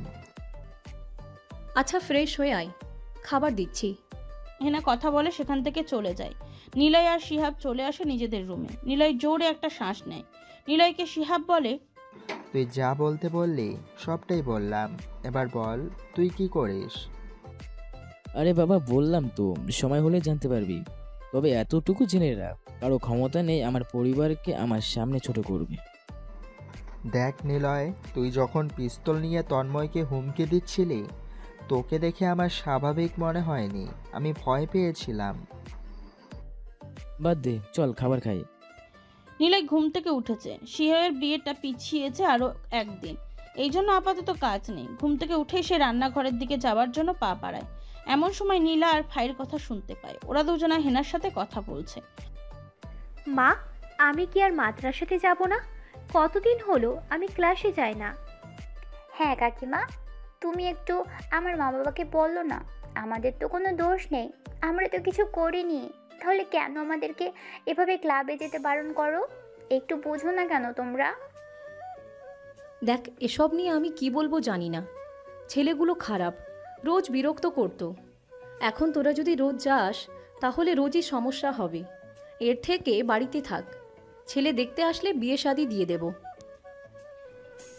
কিন্তু বিরক্ত ওরা করে, আমরা তো কিছু করি না, চুপচাপ আসি আর যাই। পিছন পিছন বাড়ি অবধি আসলে আমরা কি করব? তোদেরকে রাস্তায় দাঁড় করিয়ে কথা বলে, মানুষজন দেখলে কি বলে জানিস? বলে তোরা নাকি তাদের সাথে দাঁড়িয়ে গল্প করিস। মানুষজন নানান কথা বলে, কোন দিন কি হবে কে জানে। তোদের বাবাকেও শাসিয়েছে, বাড়ি থেকে তোদের দুজনকে তুলে নিয়ে যাবার কথাও বলেছে। তোর বাবা বুঝিয়েও কাজ হয়নি, এর থেকে তোদের বাড়িতেই থাকা ভালো। তাহলে পড়াশোনা? এত পড়াশোনা করে আর লাভ নেই। সামনে পরীক্ষা আছে মা, মাসখানিক হলো মাদ্রাসাতে যাচ্ছি না। ওরা চেয়ারম্যানের ছেলেপুলেরা, বাইক নিয়ে ঘোরে। তোদের দুজনের পিছনে লাগছে অনেক মাস হয়েছে। তোদের বাবারা যে বিচার দিয়েছে, এতে ওদের রাগ আরও বেশি। বাহিরে কি না কি হবে। ধুর, ভাল লাগে না। ওই শোন, এসব কথা যেন নিলয়ের কানে না যায়। ওরা দুজন আর কিছু না বলে রান্নাঘর থেকে বের হলো। নিলয় খালি গা, সে ঘুম থেকে উঠে আর কিছু পরেনি। পরনে একটা ট্রাউজার আর গায়ে কোনো কাপড় নেই। চুলগুলো ছোট ছোট, তবে বেশ মানানসই। ফাহি নিলয়ের দিকে হাঁ করে তাকিয়ে আছে। নিলয়ের টাইট বডি, যাকে বলে 6 ভাঁজের সুঠাম দেহ। ফাহি নীলাকে বলে, নীলা, বুঝলি তোর ভাই একটা বেশরম। আগে যা ফাজিল ছিল, কিন্তু এখন মনে হচ্ছে আরো বেশি। আমার ভাই আবারও তোর সাথে কি করলো? আবারও কি ফুল দিল নাকি? আর বুঝি না, তুই আজকাল ঘুরে ফিরে আমার ভাইয়ের কথা বলিস কেন? এই চুপ থাক, ওদিকে দেখ।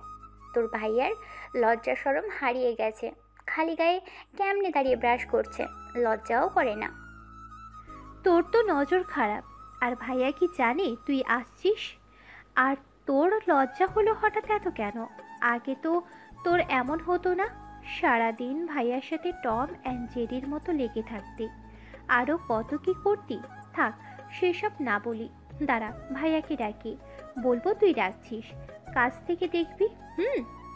নীলার কথা শুনে ফাইয়ে আর সেখানে দাঁড়ায় না, দৌড়ে ভিতরে চলে যায়। নীলা হাসতে থাকে। নীলা সকালের খাবার খায়। বাড়ি থেকে যখন বের হতে যাবে তখনই নীলা আসে নিলয়ের সামনে। নিলয়কে বলে, ভাইয়া তুমি সকালে খালি গায়ে বাহিরে আসছিলে কেন? ফাহি দেখে সে হাঁ করে তাকিয়েছিল। নীলা শোন। হ্যাঁ বলো ভাইয়া। কালকের থেকে মাদ্রাসাতে যাবি। মাদ্রাসাতে? কিন্তু কিন্তু আবার কি? বলছিলাম তো যাবি, সমস্যা নেই, আমি আছি তো।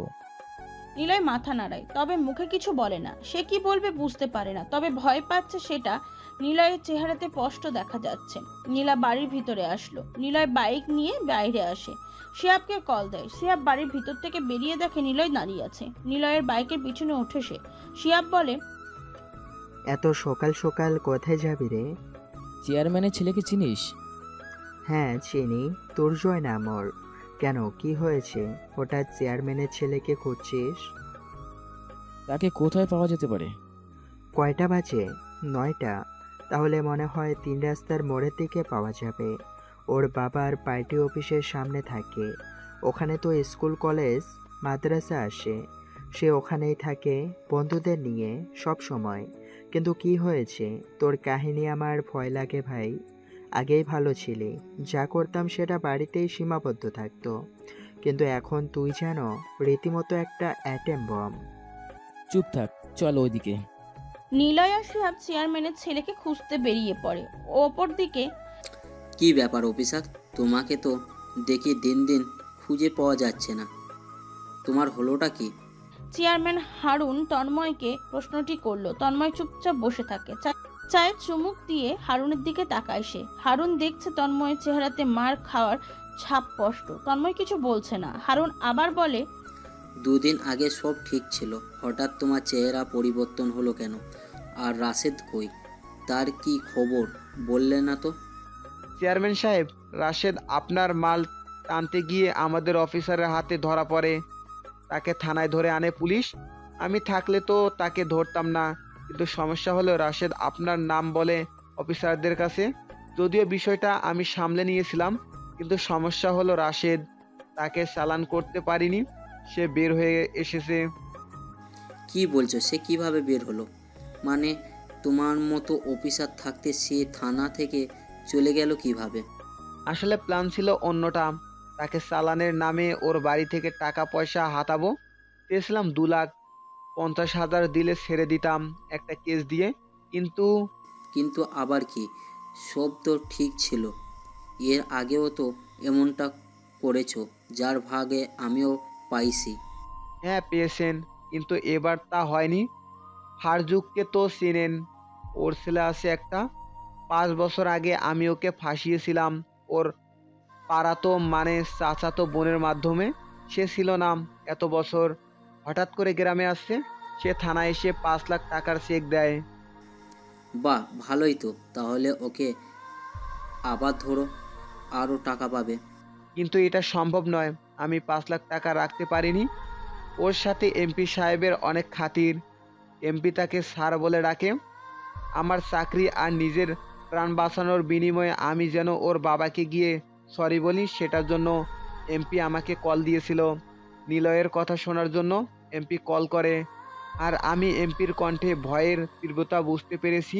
এমপিকে কল করার সাহস নেই আমার, আপনি কল করে জেনে নেবেন নিলয় আসলে কে। তারপর ওর কপালে যে খারাপ কিছু আছে সেটা আমি বোঝাবো। শালাকে আমি মেরে পুকুরে লাশ ভাসিয়ে দেব। লাশ ভাসানোর রেকর্ড আমার আছে, খোঁজ নিয়ে দেখি, তারপর তো বাকিটা। দুজন বসে আরও এক কাপ চা পান করতে থাকে। ওদিকে নীলা আর ফাই দাঁড়িয়ে আছে একসাথে। নীলা সোজা ফাইকে বলে, আমি ভাইয়াকে বলে দিয়েছি তুই তাকিয়েছিলি ওর দিকে। তুই তো দেখি অনেক খারাপ।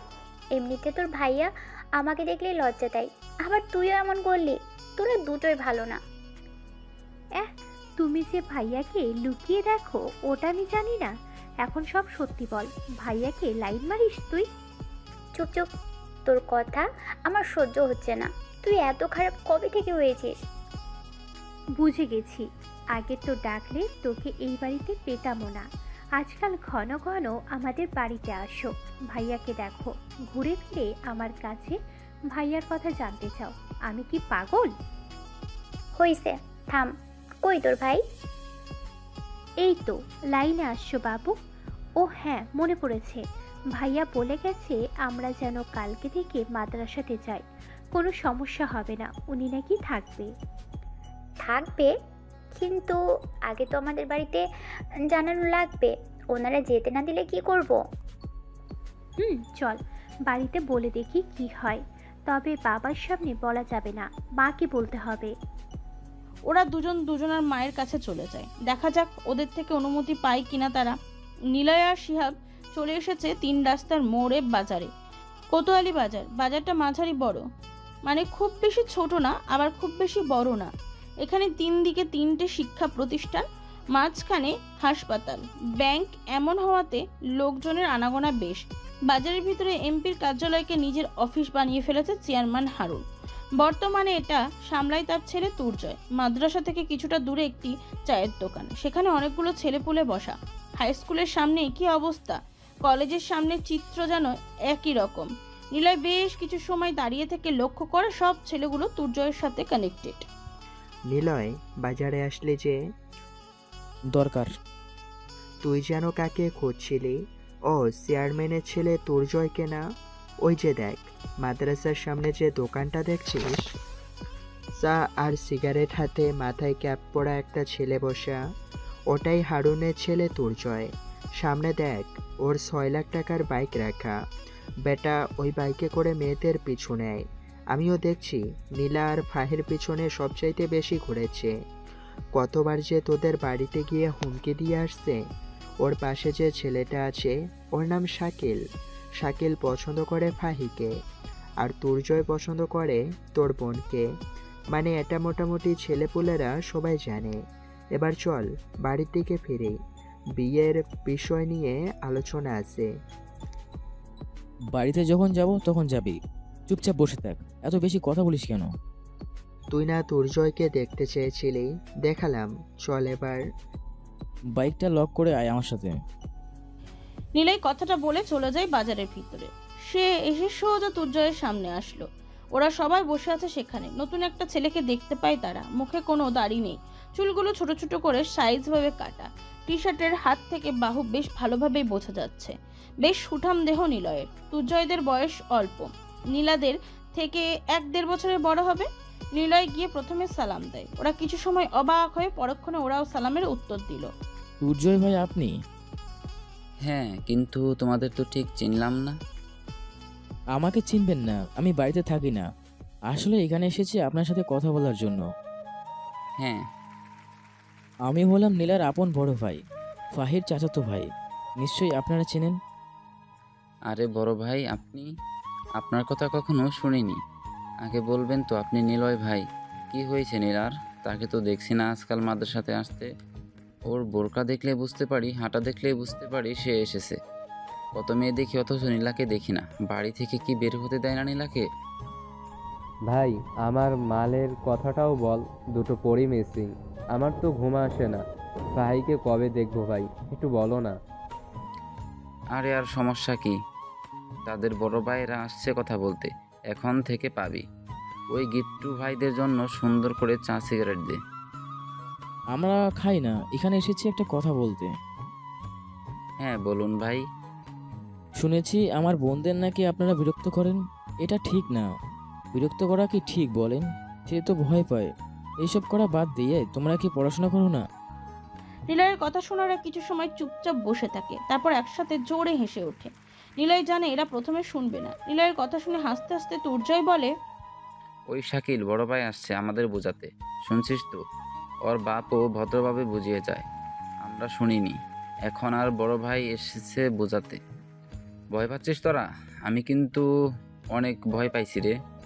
দেখেন, আপনারা ছোট ভাই, তবুও সম্মান দিয়ে ভদ্রতা দিয়ে বললাম, পড়াশোনা করো। যে মেয়ে ভালোবাসে না তার পিছনে ঘুরে কোনো লাভ নেই। যদি থাকে ভাগ্যে আপনা আপনি আসবে। তার পিছনে ঘুরে তার সাথে কথা বলে তাকে প্রপোজ করেও যখন পেলে না, তখন নিশ্চয়ই তার পিছন ছেড়ে দেওয়া উচিত, তাই না? কেন শুধু শুধু তাকে বিরক্ত করবা? তার বাড়ি অবধি যাবা, তাকে তুলে আনার হুমকি দিবা, তার পরিবারকে অপমান করবা? এগুলো তো নিশ্চয়ই ঠিক না, তাই না? আমার বোন, তাই আমি এসে বোঝাচ্ছি। তোমার বোন থাকলে হয়তো তুমি এসে মারতে। সবাই কিন্তু বোঝাবে না। তাই তোমার উচিত এসব নিয়ে পড়ে না থেকে নিজের কেরিয়ারের প্রতি ফোকাস করা। আর মেয়ে মানুষ সার্টিফিকেট দেখে, তোমার সিক্স প্যাক বডিওয়ালা দেখে তোমার কাছে আসবে না। তুমি যদি আয় করার মতো কোনো কিছু না করো, তোমার পরিচয় দেওয়ার মতো যদি কিছু না থাকে, তোমার যদি সংসার চালানোর মতো অর্থ না থাকে, তবে মেয়ে মানুষ ভালোবাসা পাবা না। আশা করি বুঝতে পারছো। আর কখনো বিরক্ত করবা না ওদের। ভালো থেকো, হ্যাঁ? ওই দাঁড়া, তোর জ্ঞান দেওয়া শেষ? শিয়াব অবাক হয়। তুর্জয়দের থেকে 4-5 বছর বড় ছেলেদেরকে সে তুই করে বলছে। তুর্জয় তো চরম বেয়াদব। নিলয় ঘুরে তাকালো। তুর্জয় নিলয়ের গেঞ্জির কলারের কাছে কলার টেনে ধরে। নিলয় মুচকি হাসলো। তুর্জয় একটা ঝাঁকি দিয়ে বলে, শালাবাবু, তোর জ্ঞান দেওয়া শেষ। শুন, ছোট থেকে এমনটা হাজারটা জ্ঞান শুনে আসছি, এবার অন্তত মাফ কর। আর টাকা আমার কাছে, আমি তাতেই চলি। আমার বাবার যা আছে তাতে কারো সাধ্য নেই সে কথা বলবে। শোন, তোর বোনকে তো বিরক্ত করতাম, ভাবলাম বিয়ে করব, কিন্তু এখন তোর বোনকে আমি তুলে নিয়ে যাব। মাসখানেক পর তোর বোনকে বাড়িতে রেখে আসব। এরপর তোর বোনের পেটে হবে আমার বাচ্চা কাচ্চা, তুই হবি মামা। কেমন লাগলো? তোর বোন সুন্দরী অনেক। প্রথমে প্রপোজাল করেছিলাম, মাগি না করে দেয়। সুন্দর করে বলে সে এসবে জড়াতে চায় না। সে তার বাবার কথা মতো চলে। পরিবারের মতোই সে বিয়ে করবে, কোনো সম্পর্কে জড়াবে না। জিদ চাপলো আমার, পিছনে ঘোরা শুরু করলাম। মেয়ে আমার দিকে ফিরেও তাকায় না। তোর বোনকে আমার লাগবেই, আমাকে বোঝাতে আসিস না, শুনবো না। যা, তোর বোনকে গিয়ে সামলে রাখ, দেখি তোর বোনের বিয়ে কিভাবে দিস। তুর্জয় কথাগুলো বলে নিলয়ের গেঞ্জি ছেড়ে দেয়। শিহাব নিলয়ের হাত ধরে কানের কাছে মুখ এনে বলে, নিলয়, ফিরে চল। এরা কিন্তু পোলাপান ভালো না। আর এরিয়া ওদের কি করবে বুঝতে পারছিস না? চল ভাই। নিলয় চুপচাপ সেখান থেকে চলে আসে। বাইকের কাছে আসলো। পিছন থেকে ওরা হাসতে থাকে, সেটা শুনতে পায় নিলয়। শিহাব বলে, কি ভাবছিস? ভাবছি এটা বাজার, এখানে কিছু হলে বাবা জানতে পারবে। মানুষটা আবার আমাকে সবসময় ভুল বুঝেই গেল। চল আগে বাবার সাথে দেখা করে আসি, তারপর না হয় দেখা যাবে। সকাল পেরিয়ে দুপুর হয়। নিলয় এরা বাড়ির দিকে আসতে থাকে। নীলা হেনার কাছে এসেছে। কালকে মাদ্রাসাতে যাবে বলে সরাসরি তার মাকে বলছে, মা, কালকে মাদ্রাসাতে যাব, ভাইয়া বলেছে যেতে। তার মানে নিলয় শুনেছে সব? তুই বলেছিস নিলয়কে? কি বলেছিস? আমি কিছুই বলিনি। সে বলে কালকে থেকে যেন মাদ্রাসাতে যাই, সে থাকবে সাথে, সে আনা নেওয়া করবে। ও আচ্ছা, কিন্তু রাস্তায় যদি ঝামেলা হয়? নিলয় আনা নেওয়া করলে ভালো, কিন্তু ভয় তো অন্য জায়গাতে। তোর ভাইকে যদি তুর্জয়েরা মারে? আরে না, কিছুই হবে না, ভাইয়া সামলে নেবে, কথা বলে দেখো। আচ্ছা। নীলা চলে যায় সেখান থেকে। দুপুর হয়ে এসেছে। নীলা যে কোথায় গেছে কে জানে। নিলয় বাইক নিয়ে সোজা মসজিদের সামনে আসলো। অজু করে জোহরের নামাজ পড়ে তার বাবার পিছনে। ফারজুক সাহেব বেশ সুন্দর করে তেলাওয়াত করতে পারেন। যদিও জোহরের নামাজে উচ্চ স্বরে তেলাওয়াত নেই, কিন্তু নিলয় তার বাবার সুর জানে। ফারজুক নামাজ পড়িয়ে বের হবেন, তখনই নিলয় ডাক দেয় তার বাবাকে। এই যে ইমান সাহেব, শুনছেন? আপনাকে বাবা বলে ডাকতে বারণ করেছিলেন। ফারজুক সাহেব নিলয়ের কথা শুনে দাঁড়ায়। মসজিদের ভিতরে বসলেন তিনি।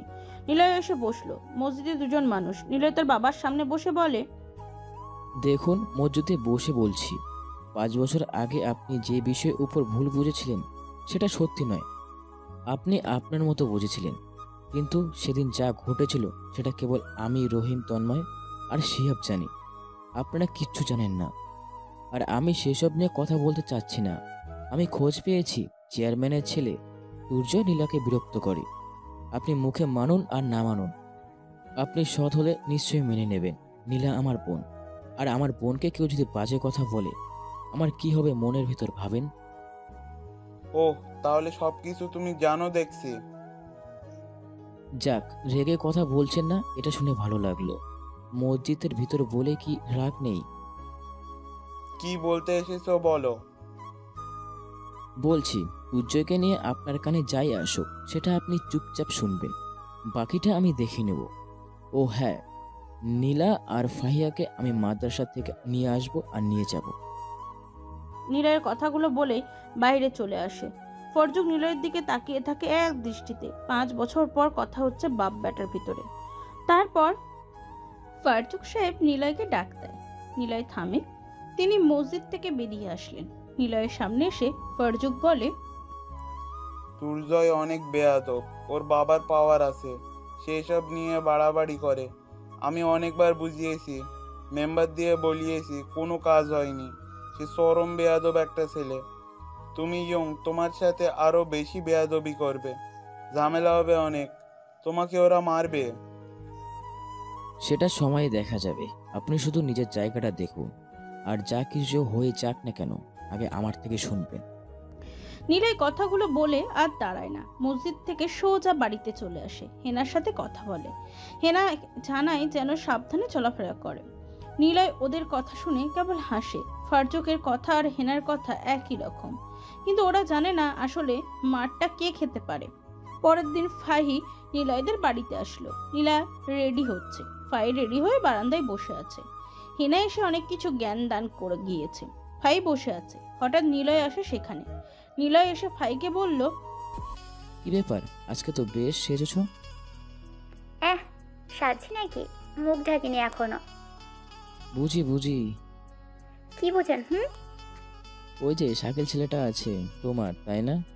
শাকিলকে অনেক ভালোবাসো, এই জন্য তো বলি অন্য কোনো ছেলে তোমার আশেপাশে আসে না কেন? আমাকেও পাত্তা দাও না কেন? সব বফের বারণ, তাই না?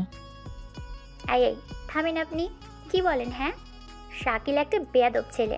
ওর থেকে রাস্তার কুকুরও অনেক ভালো। সামনে দিয়ে গেলে জোরে জোরে বলে, বোরকা ছাড়া, কাপড় ছাড়া তোমাকে দেখার খুবই ইচ্ছা, কবে যে সুযোগ হবে। এসব বাজে কথা শোনার পর মন চাই ঠাস ঠাস করে জুতা দিয়ে বাড়ি মারি ওকে। হারামিগুলা 6 মাস ধরে চালাচ্ছে। উফ, কি দোষে যে মাদ্রাসাটা ওদের অফিসের পিছনে করলো। আচ্ছা, সমস্যা নেই, আমি নিয়ে যাব তো, আমার সাথে গেলে ভয় নেই। এই জন্যই বাবা রাজি হয়েছে। কেউ আনা নেবার জন্য ছিল না বলেই যেতে দেয়নি। ও, তা আমি তোমাকে নিয়ে যাব, আনবো, আমাকে কি দিবা? কিছুই দেবো না। আমি কি বলেছি নাকি এসব? তবুও নিজ দায়িত্বে কিছু দিতে হয়। আচ্ছা যান, চকলেট দিব আপনাকে। উফ, চকলেট লাগবে না, আমাদের চকলেট বেশি খাওয়া নিষেধ। আপনাদের মানে? মানে তোমাদের ক্যাম্পাসে এসব চলে না? ক্যাম্প? আরে আমাদের অফিসের যে কাজের চাপ, তাতে এইসব চকলেট কখন খাবো? কাজের জন্য বস নিষেধ করেছে। অন্য কিছু লাগবে? অন্য কিছু কি? নিলয় ফাইয়ের কাছে সরে আসে, কানের কাছে মুখ এনে বলে, ফুল দেওয়ার পরে যেটা দিতে চেয়েছিলেন সেটা হলে না করব না। নিলয় কথাটা বলেই হেনার কাছে চলে আসে। ফাই হা করে নিলয়ের চলে যাওয়ার দিকে তাকিয়ে থাকে। ফাই মনে মনে বলে, ব্যাটা পর্যাত খালি সুযোগে থাকে। সে আমারই টিস করছে, বাইরের মানুষের কি বলবো। তবে ফাই কিছু বলল না, কারণ ফাই নিলয়কে পছন্দ করে। এই জন্য নিলয়ের সব কিছু ওর ভালো লাগে। নিলয় হেনার কাছে যায়। হেনা নিলয়কে দেখে বলে, কালকে মাঝরাতে বাহিরে কি করছিলি তুই? ও, তুমি জেগেছিলে? আসলে ঘুম আসলো না, তাই বাড়ির সামনে পায়চারি করছিলাম। পাইচারি করছিলি নাকি ফোনে কথা বলছিলি? কাকে যেন বলেছিস এখনো কেন আসোনি? কতক্ষণ লাগবে? জলদি নিয়ে এসো। নিলয় ভ্রু কুচকে তাকায় হেনার দিকে। তার মা গেটের কাছে দাঁড়িয়ে রাতে নিলয়ের কথা শুনছিল। পরে তিনি ভিতরে যায়। নিলয় কি বলবে বুঝতে পারে না। যেটার ভয় নিলয় বাড়ির কথা না বলে বাহিরে কি কথা বলছিল সেটাতেই নিলয় এখন ধরা পড়ে গেছে। কালকে নিলয় অর্ককে ফোন করে। অর্ক নিলয়ের সবচাইতে কাছের একজন। অর্ককে যা বলা হয় অর্ক সেটাই করে। কালকে যখন শিহাবকে নামিয়ে মসজিদে প্রবেশ করে তখন নিলয় অর্ককে মেসেজ করে জিনিসটা আনতে বলে, আর যেটা যেন মাঝরাতেই আসে। কিন্তু রাত যখন 2টা বাজে তখনও অর্কের খবর নেই। রাত 3টের সময় কোতোয়ালি বাজারে এসে অর্ক ফোন করে। তখন নিলয় কথা বলার জন্য দরজা খুলে। এমন সময় হেনা তাহাজ্জুদের নামাজ পড়ার জন্য ওঠে। উঠতেই দেখতে পাই নিলয় ফোন কানে ধরে বলে, কোথায় তুমি? বাজার থেকে বাম পাশের রাস্তা দিয়ে বরাবর চলে আসো, লোকেশন দিচ্ছি। আমি বাইরে থাকবো। কথা বলতে বলতে নিলয় বাইরে আসে। হেনাও বাইরে আসে। তখন নিলয়ের কথা বলতে শুনতে পায়। নিলয় তার মায়ের দিকে তাকিয়ে বলে, মা, কত বছর হলো তোমার হাতে পিঠা খায় না। আমাদের ক্যাম্পের মেয়েরা তো কোনো কাজেরই না। ক্যাম্প মানে অফিসে ক্যাম্প আছে একটা, সেখানে আমরা অফিসিয়ালি কাজের বাইরে অন্য টপিক নিয়ে কাজ করি। মাসে একবার করে আমাদের এই ক্যাম্পে তৈরি করা হয়। সেখানে জীবনমুখ্য কার্যক্রম নিয়ে আলোচনা করা হয়। সেখানে অফিসের বাইরে ছেলে মেয়েদেরকে প্রশিক্ষণ নিয়ে কাজ করা দেওয়া হয়। এই জন্য আর কি বললাম। ও আচ্ছা, বল কি পিঠা খাবি? ভাইয়া আমি রেডি, চলো এখন। নিলয় দ্রুত তার মায়ের দিকে পালিয়ে আসে। নিলয় আগে থেকেই রেডি হয়েছিল, সাদা শার্ট আর তার উপরে মেরুন রঙের শার্ট পরা, জুতার কালার হালকা লাল। নিলয়কে বেশ লাগছে। কাঁধে একটা ছোট্ট ব্যাগ। রাশেদকে কল করে নিলয় ডেকেছে ভ্যান নিয়ে আসার জন্য। নিলয় আর শিহাব ভ্যানের পিছনে বসলো, আর ফাই ও নীলা ভ্যানের সামনে বসেছে। 4 জন মাদ্রাসার দিকে যেতে থাকে। বাজারের ভিতরে আসতেই তুর্জয় আর শাকিল দেখতে পায় ফাই আর নীলা আসছে। ওরা দুজন রাশেদের ভ্যানের সামনে এসে দাঁড়ায়। তুর্জয় নীলার দিকে তাকিয়ে বলে, আরে নায়িকা, তুমি এতদিন পর। জানো তোমার জন্য কত অপেক্ষা করেছি। কালকে তোমার ভাইয়া আসলো, কত কাহিনী করলো, ভাবলাম তোমাকে আর বেরোইতেই দেবে না। দেখছো, মুখ ঢাকার পরও চোখ দেখে তোমাকে চিনতে পেরেছি আমি। কতটা ভালোবাসি তোমাকে, কবে বুঝবে গো? আরে জানে মান, তোমার জন্য আমার রুম সব সময় রেডি। কবে একটু ভালোবাসা দিবা? তোমাকে কত আদর করব জানো তা? ভাই, আপনারা খালি এমন করেন কেন? ছেড়ে দেন, ওদের দেরি হয়ে যাবে। আরে তুই আবার কবে থেকে কথা বলা ধরছিস? যা ভাগ এখান থেকে। নিলয় নামলো ভ্যান থেকে। নিলয়কে দেখে ওরা নিলয়ের কাছে আসে। ভ্যানের সামনে থেকে সরে যায় সবাই। নিলয় ইশারা করে রাশেদকে যেন ওদের দুজনকে মাদ্রাসার গেটের কাছে নামিয়ে দেয়। রাশেদ ভ্যান টেনে সোজা চলে আসে সেখানে। নিলয়কে দেখে তুর্জয় বলে, কি ব্যাপার বড় ভাই, বডিগার্ড হয়ে আসলে যে? তুমি কি মনে করছো তুমি আসার পর আমার ওদের কিছুই বলবে না? বলছি না ওদেরকে তুলে নিয়ে যাব। আমাদের ক্ষমতা সম্পর্কে তোমার কোনো ধারণা নেই। দেখ ভাই, ছোট মানুষের মতো থাক। যা, তোর বাপের সাথে ঘুরবি ফিরবি। এখানে কোনো কাজ নেই। তোর সাহস সম্পর্কে আমি জানি। নিলয়ের কথা শুনে তুর্জয় সহ বাকিরা অবাক হয়, কারণ কেউ ওদেরকে কখনো এইভাবে তুই করে বলে না। নিলয়ের দিকে তাকিয়ে ওরা আবারও হেসে দেয়। ওরা হাসতে হাসতে নিলয়কে বলে, ভাই, তোর সাহস একটু বেশি মনে হচ্ছে। তবে আমার সাহস দেখতে চাস? দেখবি তোর বোনকে ওর ক্লাসে গিয়ে হাত ধরে হাতে চুমু দিয়ে আসবো। এই চল, ওদের বোনকে আজকে বোঝাবো আমরা কি করতে পারি। কথাগুলো বলে ওরা 5 জন মাদ্রাসার ভিতরে প্রবেশ করে বাইক নিয়ে। গেটে ওদেরকে আটকিয়েছিল, কিন্তু ওরা দারোয়ানকে ধরে চড় থাপ্পড় দেয়। এরপর সোজা মাদ্রাসার ভিতরে প্রবেশ করে। শিহাব বলে, নিলয়, তুই এটা কি করলি?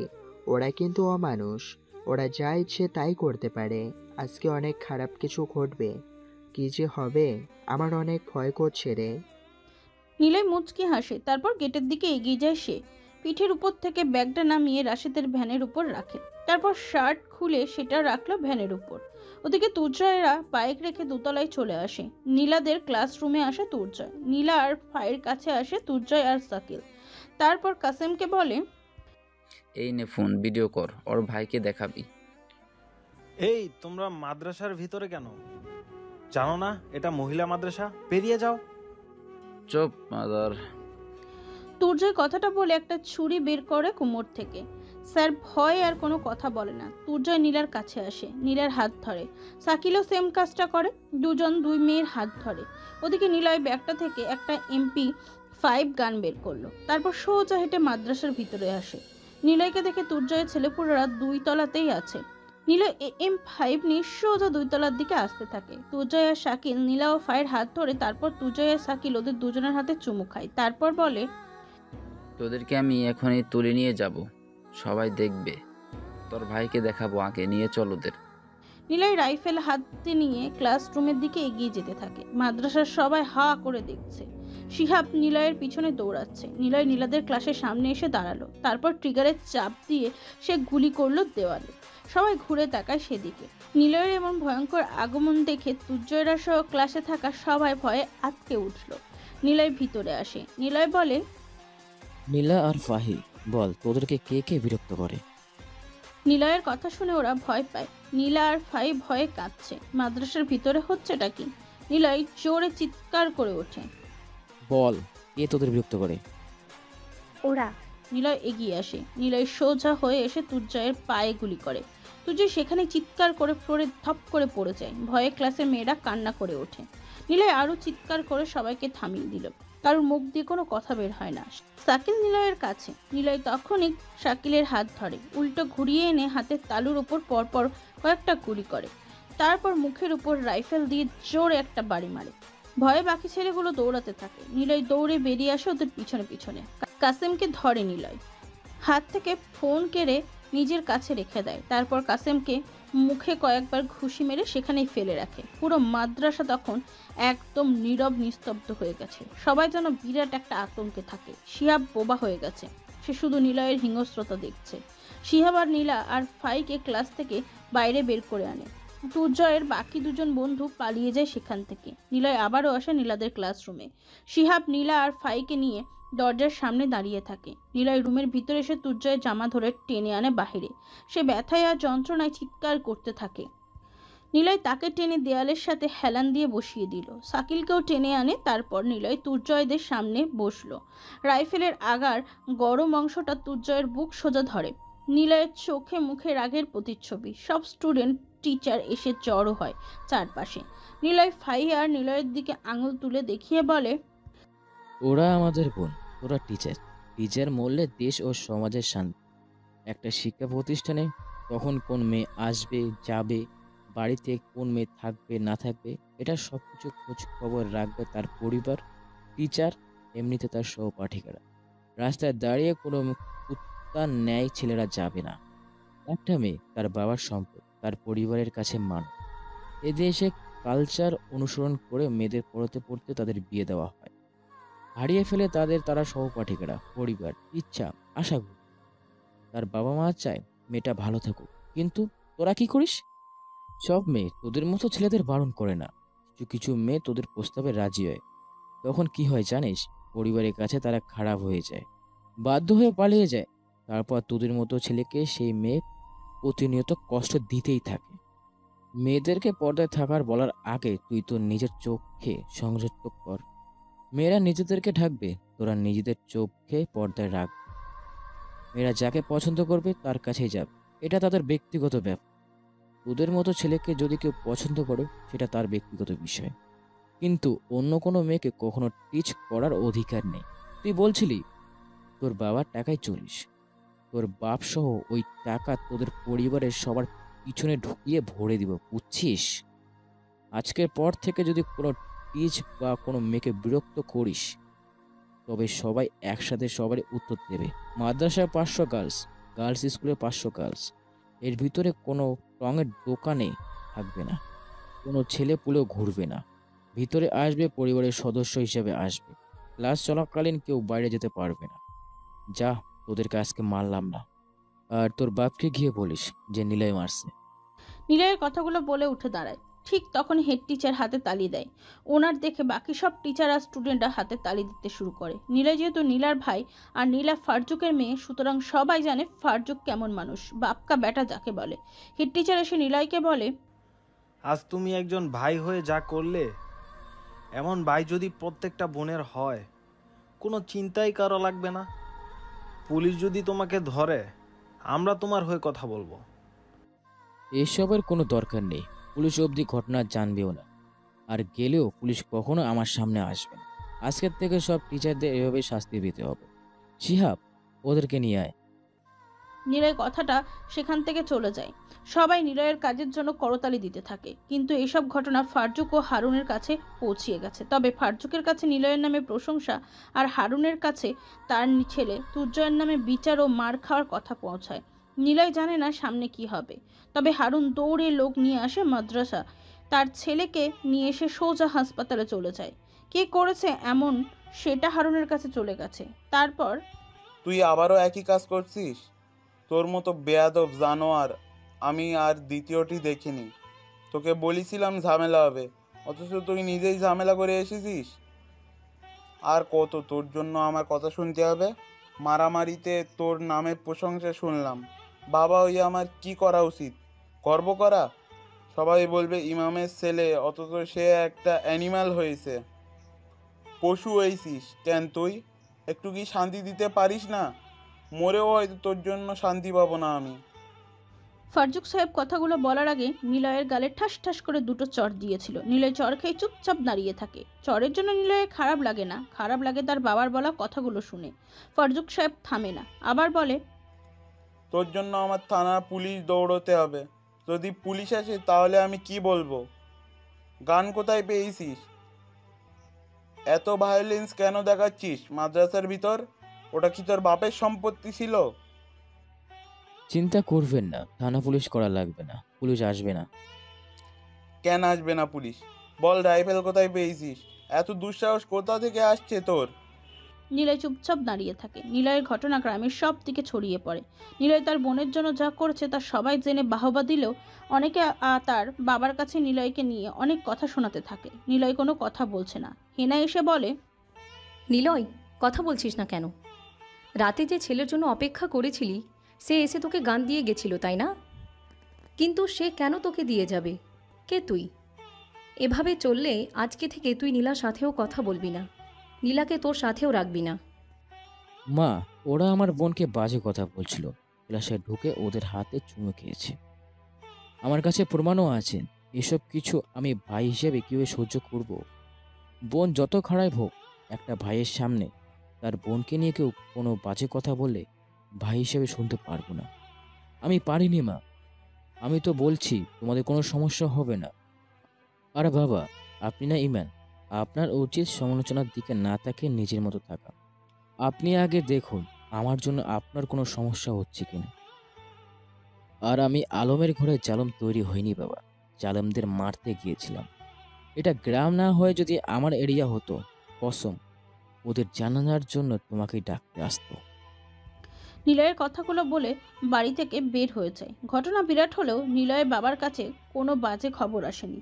না কোনো থানা থেকে পুলিশ এসেছে বাড়িতে, আর না কোনো ব্যক্তি এসে হুমকি দিয়ে গেছে। তবু ফারজুক সাহেব লোকের কথার চিন্তা করছে, পরিবারের মান সম্মানের চিন্তা করছে। ইমামের ছেলে হয়ে সে এতটা ডেঞ্জারাস অমানসিক কাজ কিভাবে করে? জামেলের ঘরে জামেল তো না নিলয়, তবু ফারজুকের এত ভয় কিসের? তুর্জয় এখন কিছুটা সুস্থ। হারুন আর পুলিশরা ওদের পাশে আছে। খবরটা হারুন নিজেই এমপির কানে দিয়েছে।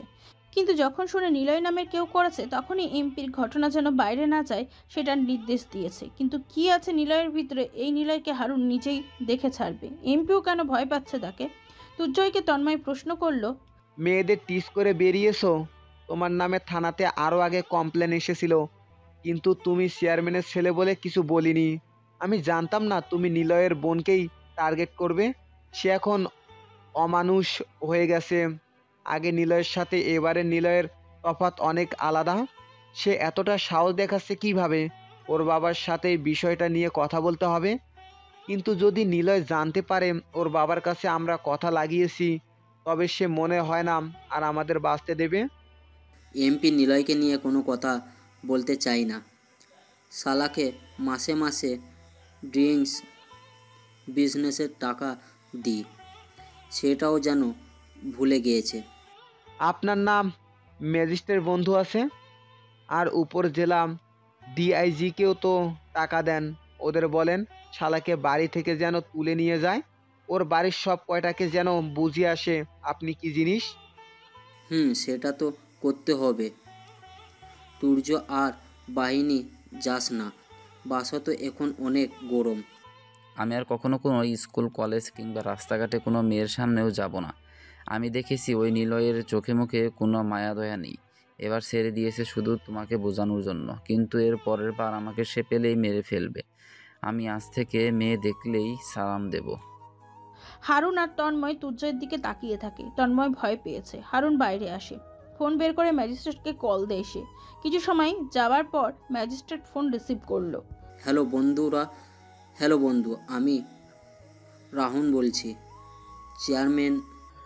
আরে বন্ধু, বুঝেছি তো, হঠাৎ এই সময় কল, কি হয়েছে?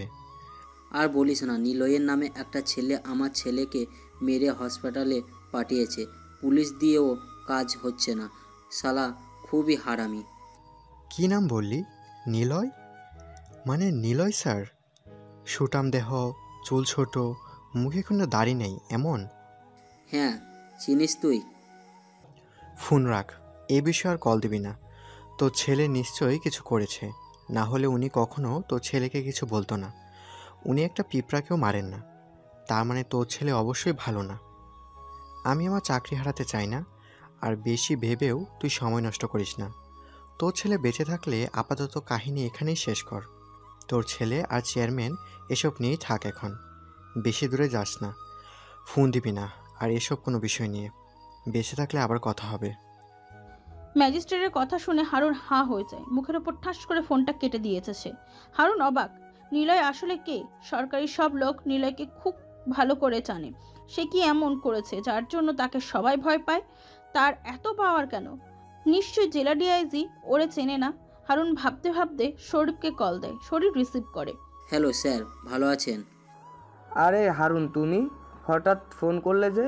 মাল ঠিকঠাক আছে? এসব ঠিক থাকতেও আমার ঠিক নেই। কেন, তোমার আবার কি হলো? কোনো সমস্যা? হ্যাঁ, অনেক বড় সমস্যায় পড়েছে। আমার ছেলেকে একজন সাধারণ এমএলএ ছেলে এসে অনেক মেরেছে। অস্ত্র নিয়ে মাদ্রাসার ভিতর গিয়ে আমার ছেলেকে মেরে আহত করেছে। কোনো পুলিশ কিছু করতে পারছে না। আপনি একটু ব্যবস্থা করেন স্যার, না হলে আমি যে শেষ। কি এত বড় সাহস? ঠিকানা দাও, আমি সব ব্যবস্থা করছি। তোমাদের থানার ওসিকে পাঠাচ্ছি ওর বাড়ি। না স্যার, বাইরে থানায় ওসিকে পাঠান। কেন? আচ্ছা, নাম ঠিকানা দাও, বাকিটা দেখছি। নাম নিলয়, দেখে বেশ। পরে কথা হবে হারুন, রাখি। ডিআইজি শরীফ সাথে সাথে ফোনটা কেটে দিল। হারুন আরও অবাক হয়। ওর দৌড় এতটুকু অবধিই ছিল। হারুন ভেবেছিল এমপি ম্যাজিস্ট্রেট যেন নিলয়কে জানে, বাকি কাজ শরীফকে দিয়ে করিয়ে ফেলতে পারবে। কিন্তু হারুন ভুল। হারুন বুঝে গেছে নিলয় কোনো সাধারণ কেউ না, তার সাথে বন্ধুত্ব করেই চলতে হবে। শরীফ তার নাম শুনেই ফোনটা কেটে দিল। হারুন তার ছেলের এই অবস্থাকে মেনে নিয়েছে। তন্ময় বলে, কোনো কাজ হলো? না, সবাই নিলয়ের নামে শুনতেই ফোন কেটে দিচ্ছে। বুঝতে পারছি না নিলয় আসলে কে, সে কি এমন করে যে সবাই তাকে ভয় পেয়ে চলে। তার যে স্বভাব, তাকে করতে ওর সামনে কোনো অন্যায় করতে, সেটাও বিরাট শাস্তি পেতে হবে আমাদের। নিলয়কে এড়িয়ে চলো, তবে খোঁজ নাও। আমি ওর বাড়িতে যাব, নিলয়ের সাথে কথা বলবো, দেখি ওর সাথে বন্ধুত্ব করতে কিছু জানা যায় কিনা। হারুন আর কিছু বলে না। তন্ময় আর কিছু বলে না। তন্ময় চেয়ারম্যান এমপির ক্ষমতাতে চলতো, অথচ তারা সবাই নিলয় নামক একজনের কাছে দুর্বল। বড়রা যদি দুর্বল হয় তাহলে এরা ছোট হয়ে আর কি বা করতে পারবে? নিলয় আর ফায়ে হেঁটে হেঁটে মাদ্রাসাতে যাচ্ছে। রাস্তার দোকানপাটে কতগুলো ছেলে দাঁড়িয়ে আছে। নীলারা ভয় পায়, কারণ এই অবধি এই রাস্তা দিয়ে যতগুলো মেয়ে আসা যাওয়া করেছে, সবাইকে এইসব ছেলেরা নানা ইঙ্গিতে নানা কথাতে টিচ করেছে। মেয়েগুলো সবসময় বেশ অস্বস্তিতে পড়েছে, তবু ওরা দুজন সাহস করে এগিয়ে যায় সামনের দিকে। ছেলেগুলো পাশ দিয়ে যখনই যাবে তখনই একটা ছেলে এসে ওদের সামনে দাঁড়িয়ে বলে, সালাম নেবেন আপুরা, আপনারা আমাদের সবার বোন। কোনো সমস্যা হলে আমাদেরকে জানাবেন। এখন থেকে আমরা সবাই আপনাদের ভাই, নিজের ভাই মনে করবেন। রাস্তাঘাটে কেউ কোনো কিছু বলবেন আর যান, আপনারা ভয় পাবেন না, তবে দয়া করে নিলয় ভাইকে জানাবেন না। যান বোনেরা, আপনারা মাদ্রাসাতে যান। ছেলেটার কথা শুনে ওরা দুজনে অবাক। এতদিন রাস্তাঘাটে দেখলে ছেলেগুলো মাল বলে ডাকতো, আর একদিনের ভিতরে সবাই বোন ডাকা শুরু করেছে। ফাহি অনেক খুশি। ওরা দূরে এসে বলে, নীলা, আজকে কেমন স্বাধীন মনে হচ্ছে নিজের কাছে। দেখতে হবে না ভাইয়াটা কার? দেখতে হবে না উনিটা কার? ওই উনি মানে কি বলিস? সত্যি করে বল। তুই বুঝিস নি এখনো? আমি তোর ভাইকে সেই 5 বছর থেকেই পছন্দ করি। হায় রে, ছিলি কাজিন আর এখন কি তোকে ভাবি ডাকতে হবে?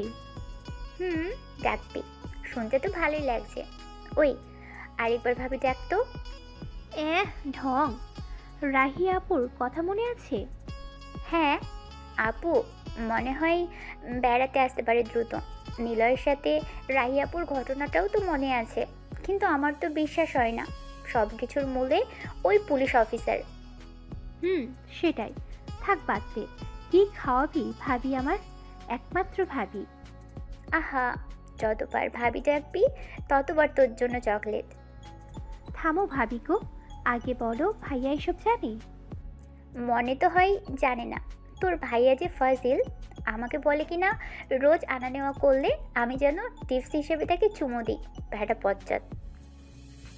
ও মা গো, কি প্রেম! তা দিয়ে দাও চুমু, দেরি করো কেন? যা বেডি, চুপ থাক। চল ক্লাসে, দেরি হয়ে যাচ্ছে তো। ফাহি আর নীলা হাসতে হাসতে ক্লাসের দিকে চলে যায়। রাস্তাঘাটে ছেলেরা দেখলেই ওদের দুজনকে এসে বোন আপু ডাকা শুরু করেছে। ওরা যেন জাতির বোন হয়ে গেছে। কোনো ছেলে ওদের দেখলেই মাথা নিচু করে নিচ্ছে। জিনিসটা ওরা বেশ এনজয় করছে। মাদ্রাসা পৌঁছতে মেয়েরা এসে নীলাকে ধরে। নিলয়ের বিষয়ে শুনতে চায়, নিলয়ের কথা জানতে চায় নীলার থেকে। ফাহি এসবে বড্ড জেলাস হয়। সবগুলো মেয়েকে সে ভাগিয়ে দিয়েছে। 2 দিন হয়েছে ঘটনার। ফারজুক আবারও নিলয়ের সাথে কথা বলা বন্ধ করেছে, কারণ নিলয়ের ওপর সন্দেহ তার। নিলয় একটা মস্তানও হতে পারে, এই জন্য নিলয় এসব অস্ত্র পাচ্ছে। ইমামের ছেলে হয়ে মস্তান, এটা উনি মেনে নিতে পারছে না। কিন্তু নিলয় কি আসলেই মস্তান নাকি অন্য কিছু? ফারজুক বাড়ি থেকে বের হবে এমন সময় কতগুলো বাইক এসে বাড়ির সামনে দাঁড়ালো। বাইকের হর্ন আর ধুলো ওড়ার কারণে চারপাশে যেন কাঁপছে। ফারজুকের বুক কেঁপে ওঠে, না জানি আবার কোনো ঝামেলা হতে যাচ্ছে কিনা। হেনা বেগম নীলা এসে ফারজুকের পিছনে দাঁড়ায়। ভয় পাচ্ছে ওরা। বাইক থেকে নামলো চেয়ারম্যান হারুন। বেশ কয়েকজন লোক নিয়ে গ্রামের রাস্তা কাঁপাতে কাঁপাতে ফারজুকের বাড়ির সামনে আসলো। বাইক থেকে নেমে সোজা বাড়ির ভিতরে প্রবেশ করে চেয়ারম্যানকে দেখে ফারজুকরা ঘাবড়ে যায়। তবে বাড়ির সামনে এসেছে, অতিথি আপ্যায়ন তো করতেই হবে। হেনা আর নীলা মাথায় কাপড় দিয়ে 4টে চেয়ার আনে। চেয়ারম্যান, ফারজুক আরো কয়েকজন গণ্যমান্য লোক বসলো সেখানে। ফারজুক কিছুটা ধাতস্থ কণ্ঠে বলল, চেয়ারম্যান সাহেব, আপনি এখানে? কি হয়েছে? ইমাম সাহেব, আপনার ছেলে কোথায়? আমার ছেলে তো বাড়িতেই ছিল, কিন্তু সে কি করেছে? জানেন না কি হয়েছে? হ্যাঁ, মানে শুনছি আপনার ছেলে এসে মেরে হাসপাতালে পাঠিয়েছে। আমি আসলে জানতাম না নিলয় এমন করবে। আমি ওকে কখনো এমন শিক্ষা দেইনি। সে বেয়াড়া ছিল জানতাম, কিন্তু কারোর সাথে কখনো মারামারি করেনি। কিন্তু হঠাৎ কেন এমন করলো? আসলে ওর বোনকে নিলয় অনেক ভালোবাসে। সবসময় নিলয় তার বোনকে আগলে রেখেছে। আচ্ছা, আপনি কেন? নিলয়কে ডাকুন। নিলয়! নিলয় রুম থেকে বাহিরে আসলো। চেয়ারম্যান আর তার লোকেদের দেখে নিলয় এগিয়ে আসে। ফারজুকের সামনে এসে দাঁড়ায় নিলয়। হারুন প্রথমবার নিলয়কে দেখছে। নিলয়কে দেখে হারুন বলে, আপনাকে অনেক ধন্যবাদ। ছেলেকে আমি ঠিকভাবে শিক্ষা দিতে পারিনি। ও যে এমন মেয়েদের সাথে বাজে ব্যবহার করতো আমি কখনোই জানতাম না। আমার পার্টি অফিস এমপি সাহেবের বাজার থেকে সরাতে বলেছে। আমার ছেলেকে মারছো, ভালো করছো। এখন সে বুঝতে পারছে সে যা করছে তা ভুল। ফাজল সাহেব, আপনার মতো ছেলে যেন প্রতিটা ঘরে হয়, তাহলে কেউ কখনো কোনো মেয়েকে বিরক্ত করবে না। আপনার গর্ব করা উচিত। আপনি কি এসবের জন্য এখানে এসেছেন? হ্যাঁ, নিলয় আর আপনার সাথে কথা বলতে এসেছিলাম, আর নিলয়কে নিয়ে যেতে এসেছি। মানে যদি সে আমার সাথে গিয়ে চা নাস্তা করতো বেশ খুশি হতাম। নিলয়, চলো না, 1 কাপ চা খাইবা আমার সাথে? কিন্তু ওর কাজ আছে। না, কোনো কাজ নেই, চলুন চেয়ারম্যান সাহেব। নিলয় চেয়ারম্যানের সাথে বেরিয়ে যায় বাড়ি থেকে। ফারজুক হেনা চিন্তায় পড়ে যায়, কারণ ফারজুক ভয় পাচ্ছে চেয়ারম্যান ভালো কথা বলে নিলয়কে তুলে নিয়ে যেয়ে আবার নিলয়কে মেরে ফেলে কিনা। হেনার হাত পা কাঁপছে। ফারজুক বলে, তোমার ছেলে আজ মনে হয় শেষ। চেয়ারম্যান ভালো কথা বলে সে তোমার ছেলেকে নিয়ে গেছে। আমি জানি চেয়ারম্যান তাকে মেরে ফেলবে। কথাগুলো বলতে হিনা কেঁদে ফেলেন। ফারজুকও ভয় পায়, এমনটা হওয়াই স্বাভাবিক, কিন্তু এখনও ফারজুকের কোনো কিছুই করার নেই। নিলয় নিজে থেকেই চলে গেছে চেয়ারম্যানের সাথে। অপেক্ষার প্রহর গোনে ওরা সবাই, হয়তো খবর আসবে নিলয়ের লাশ হয়ে নদীর পানিতে ভাসছে। নিলয় হারুনের বাইকের পিছনে বসলো, মাঝখানে হারুন। ওরা নিলয়কে নিয়ে হারুনের মাছের ঘেরে আসলো। জায়গাটা বেশ শুনশান। নিলয়কে নামতে বলল সে, তারপর ওদের লোকেদের চলে যেতে বলে হারুন। লোকেরা চলে যায় দূরে। হারুন পুকুর পাড়ে বসে, নিলয়কে বসতে বলে, নিলয়ও বসে। হারুন পকেট থেকে সিগারেট বের করে নিলয়ের দিকে বাড়ালো। নিলয় মুচকি হেসে না করে দেয়। চেয়ারম্যান সাহেব, আমি সিগারেট খাই না। বা ভালো ছেলে, কিন্তু এটা মাথায় আসে না। বয়সটা আমার থেকে প্রায় অধিক, মানে আমি তো আমার থেকে পুরনো বছরের বড় সবাই।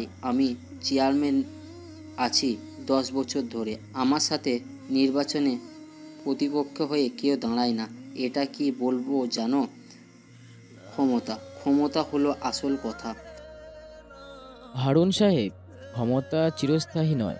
ক্ষমতাকে নিয়ে বড়াই যে করবে, কোনো একজন দ্বারা আল্লাহ সেই ক্ষমতাকে কেড়ে নেয়।